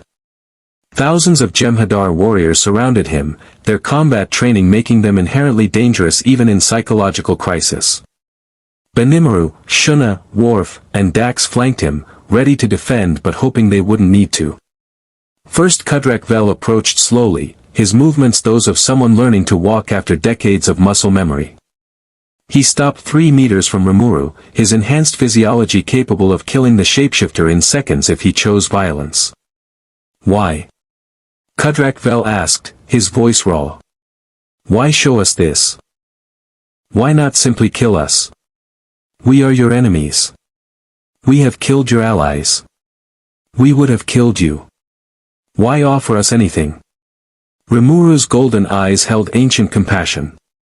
Because I've learned that enemies are often just people who haven't been shown better options. You didn't choose to be weapons. You were made that way. That's not your fault. And I refuse to punish people for circumstances beyond their control. But we've done terrible things, another Jem'Hadar called out, his voice breaking. Conquered worlds. Killed millions.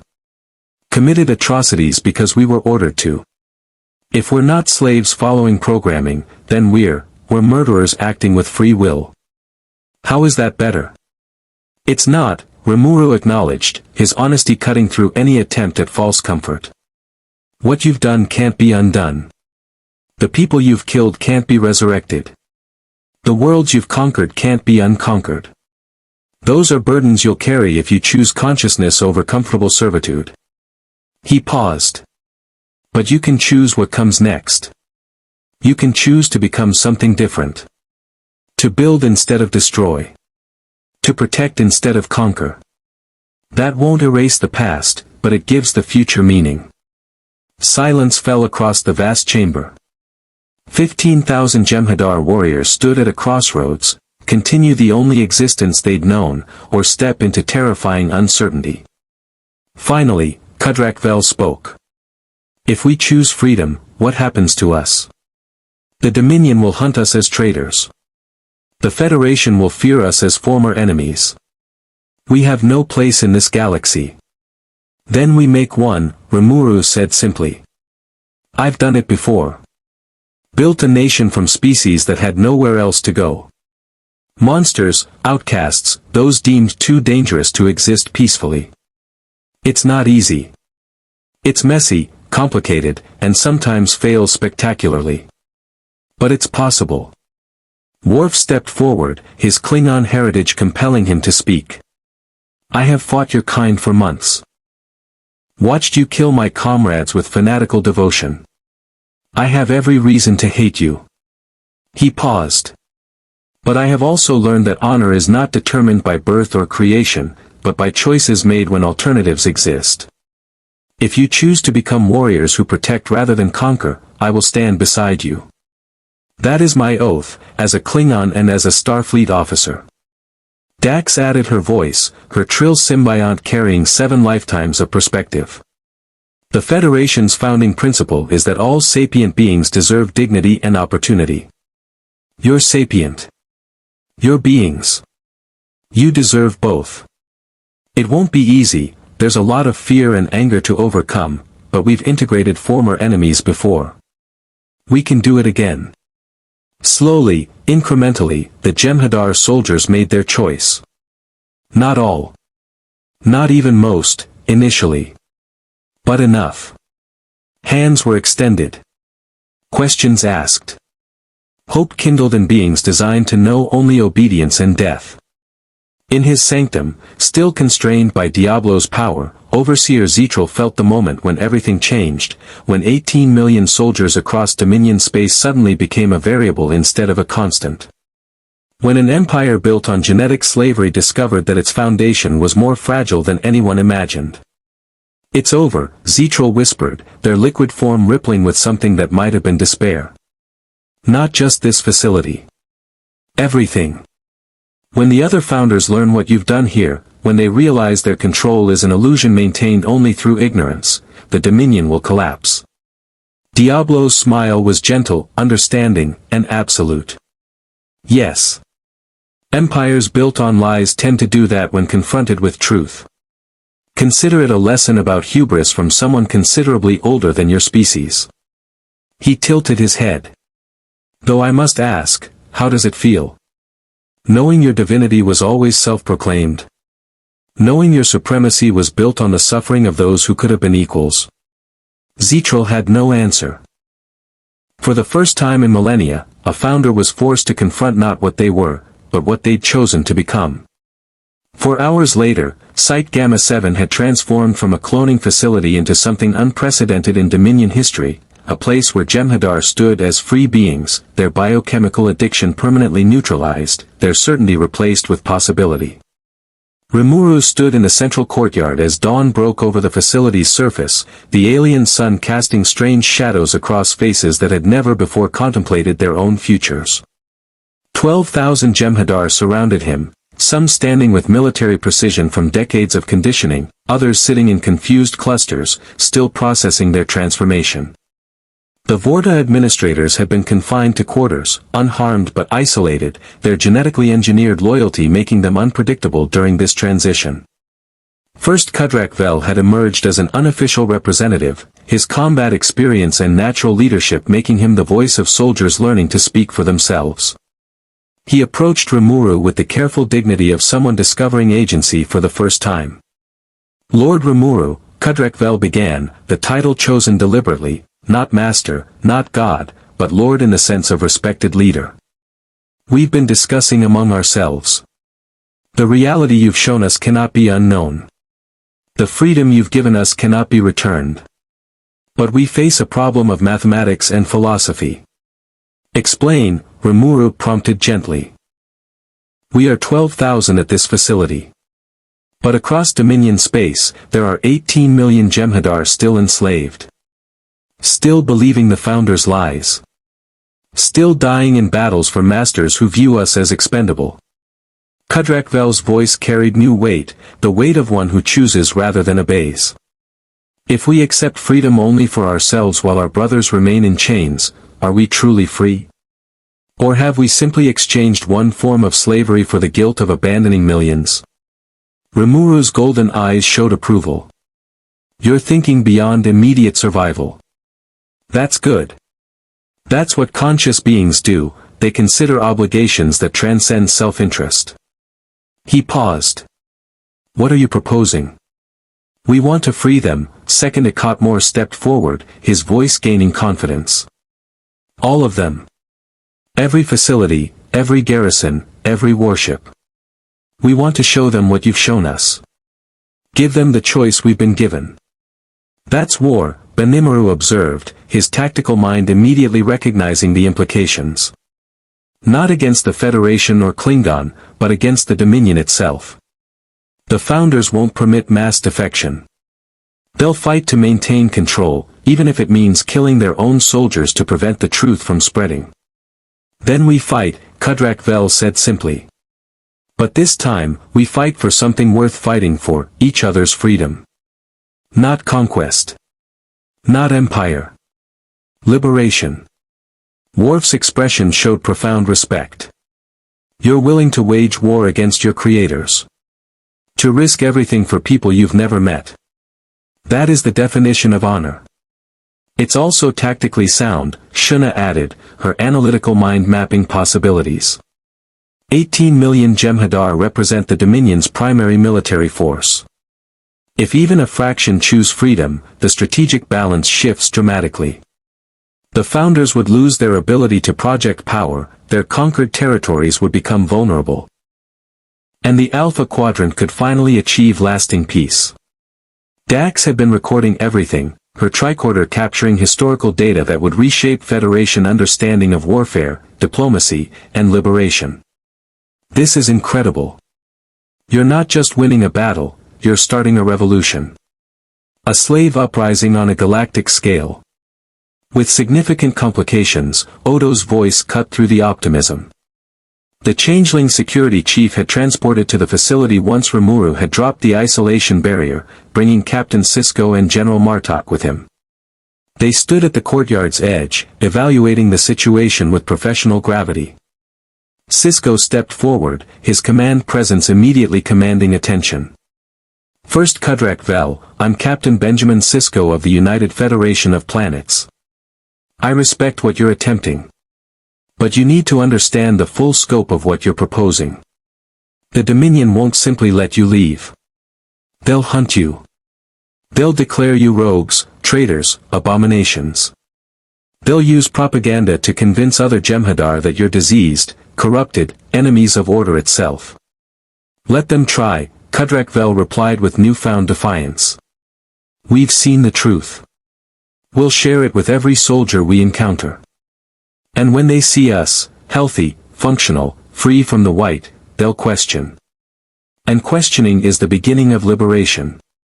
Martok approached with a warrior's assessment. You have courage. But courage without strategy is suicide. You're 12,000 soldiers attempting to free 18 million across the Gamma Quadrant. The logistics alone are staggering. You'll need ships, supplies, coordination, intelligence about facility locations, and most critically, you'll need support from powers capable of holding territory while you conduct liberation operations. Which is where the Federation and Klingon Empire come in, Rimuru said, his voice carrying certainty that had been building throughout the operation. This isn't just a Jem'Hadar revolution. This is an alliance. Federation provides tactical support and legitimacy. Klingon provide military strength and honor-bound commitment. The freed Jem'Hadar provide insider knowledge and ability to operate in Dominion space. And Tempest, he paused. We provide the catalyst that makes it all possible. Sisko studied Rimuru carefully. You're proposing a formal alliance. Between the Federation, the Klingon Empire, and a slave revolt. Starfleet Command will have concerns. The Federation Council will debate for months. This is unprecedented. Then bypass them, Rimuru said bluntly. Captain, you're the emissary to the prophets. You have authority that transcends normal command structures. Use it. Make the decision that saves millions of lives, even if it's politically complicated. That's asking me to stake my career, possibly my freedom, on trusting that this revolution succeeds, Sisko replied. I've already authorized one radical operation based on your word. You're asking me to commit the Federation to a strategy that could either end the war or trigger escalation that kills billions. Rimuru's form solidified with absolute conviction. I'm asking you to choose between safe failure and risky success. The conventional war against the Dominion is a slow grind toward Federation defeat. You know it. Your admirals know it. The Klingon know it. This, he gestured to the 12,000 Jem'Hadar standing in unprecedented freedom, this changes everything. But only if you commit fully. Martok laughed, the sound like controlled thunder. The shapeshifter has the heart of a Klingon. He's absolutely right, Captain. Conventional warfare has stalled. We need something revolutionary. And what's more revolutionary than turning the Dominion's own soldiers against it? Odo had been observing the freed Jem'Hadar with complex emotions. Finally, he spoke. I need to address the other complication.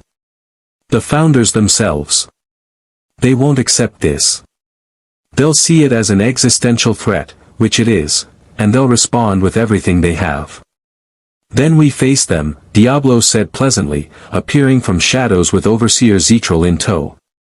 The founder was constrained but unharmed, their liquid form held in stasis by forces that treated shape-shifting as a polite suggestion to be ignored.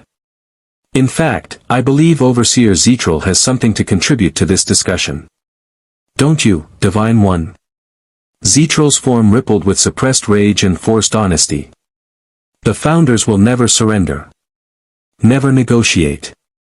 They built the Dominion over centuries, establishing absolute control through genetic manipulation, strategic conquest, and ideological supremacy. Losing the Jem'Hadar doesn't just weaken their military, it undermines their entire philosophical foundation. They are gods. Gods don't lose to their own creations. Then they're not gods, Rimuru said simply. They're tyrants with shape-shifting abilities and excellent propaganda. The question is whether they're willing to destroy everything rather than accept they were wrong. Zetral's silence was answer enough. Shuna approached the Founder with analytical curiosity rather than hostility. Overseer Zetral, you've lived for centuries. You've seen the Dominion expand across the Gamma Quadrant.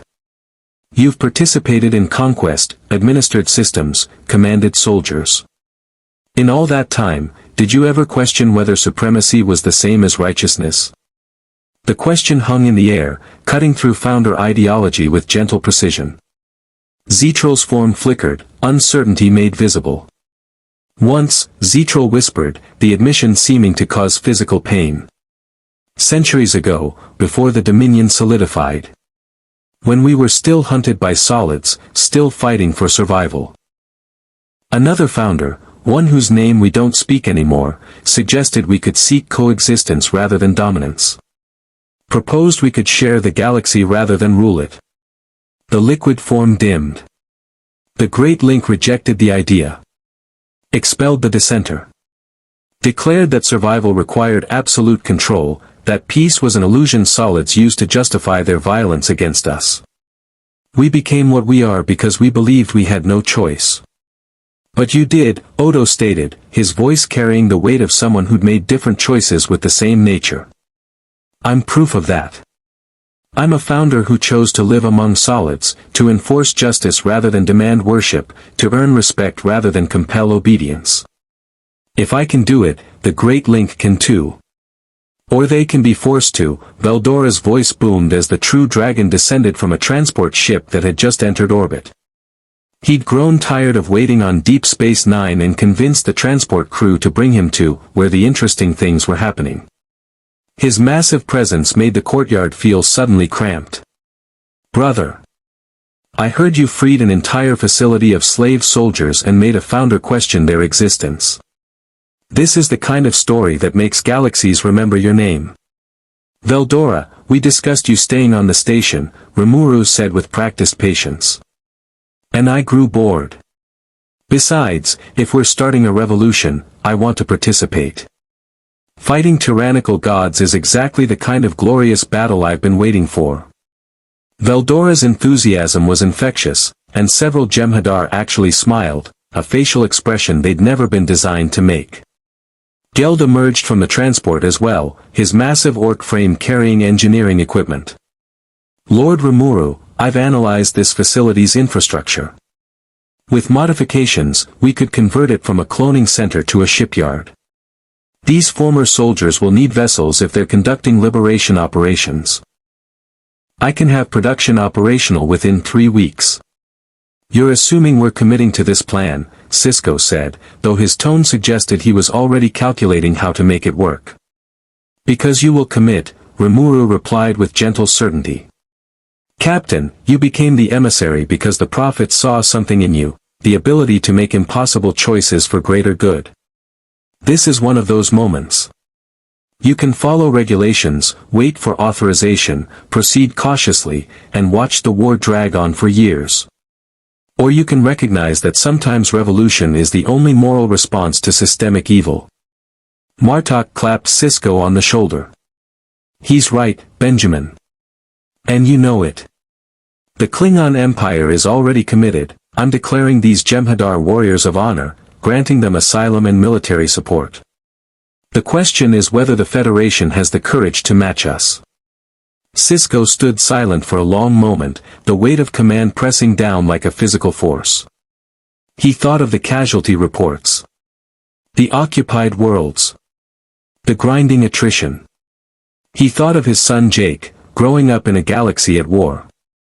He thought of the Federation's ideals, life, liberty, and the pursuit of happiness for all sapient beings.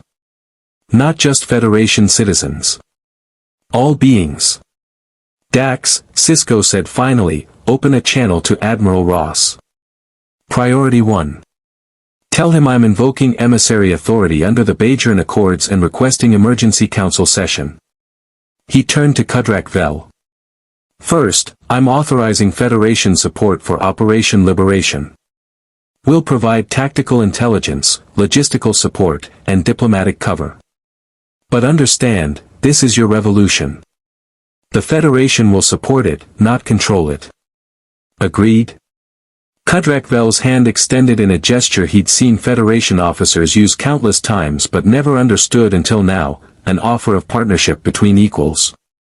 Agreed, Captain. We fight together, as allies. Sisko clasped the offered hand. Then let's end this war. The right way. Over the next hours, Site Gamma-7 transformed again, from cloning facility to liberated territory to revolutionary headquarters.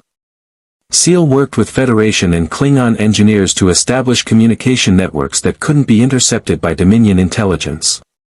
So I began training Jem'Hadar in infiltration techniques that would allow them to reach other facilities undetected. Benimaru established command structures that balanced military efficiency with newfound autonomy.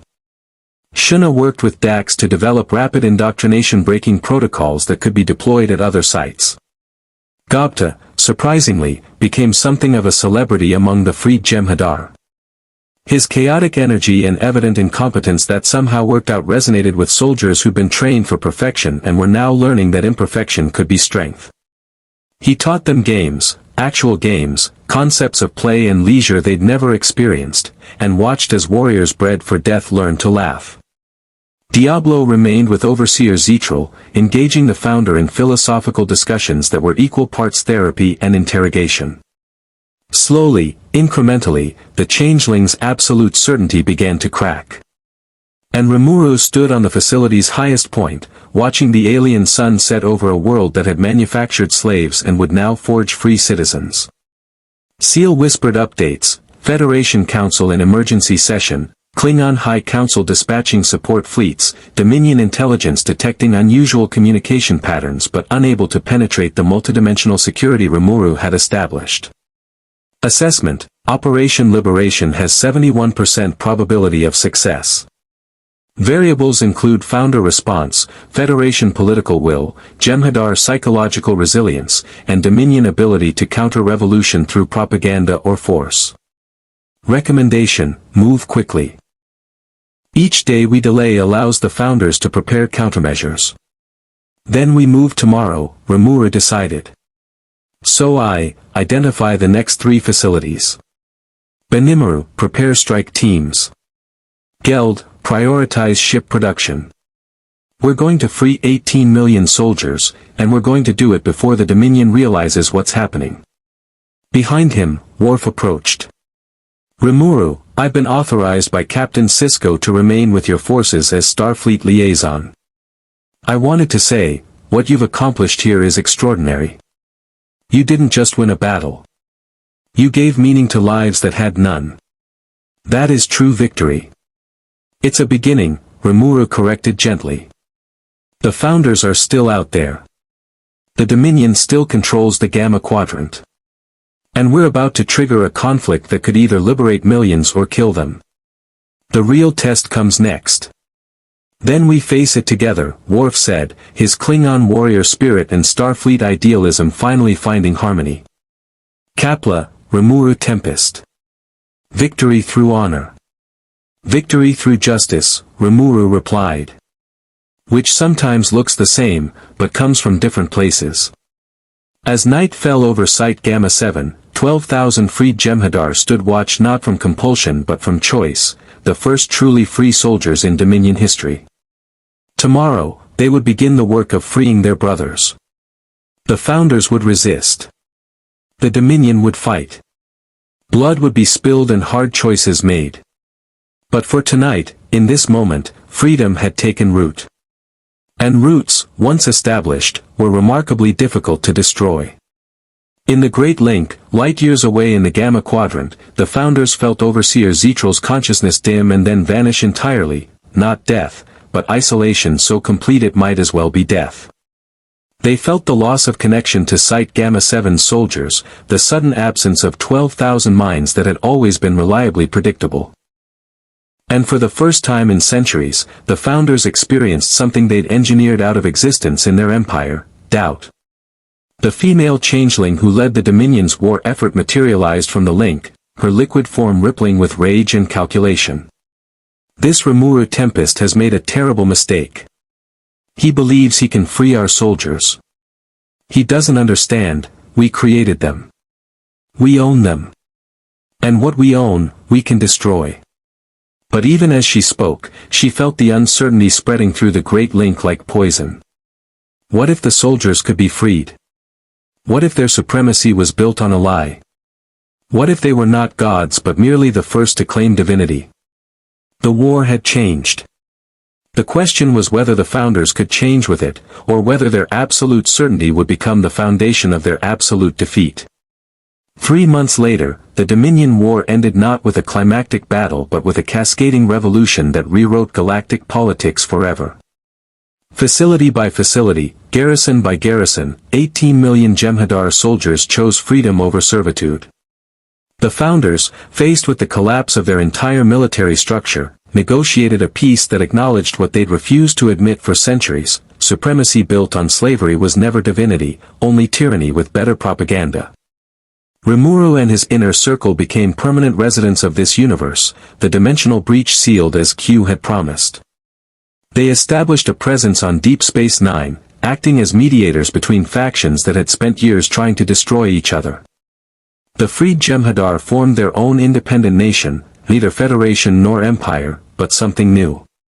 A society of warriors learning to build instead of conquer, protected by a slime from another universe who believed power meant nothing without purpose. Captain Sisko, now Admiral Sisko, often reflected that the war had been won not through superior firepower but through revolutionary compassion, proof that sometimes the most radical act is simply treating people as people, regardless of how they were created or what they'd been forced to become. The Alpha Quadrant would never be the same. And that was exactly how it should be. Live long and prosper.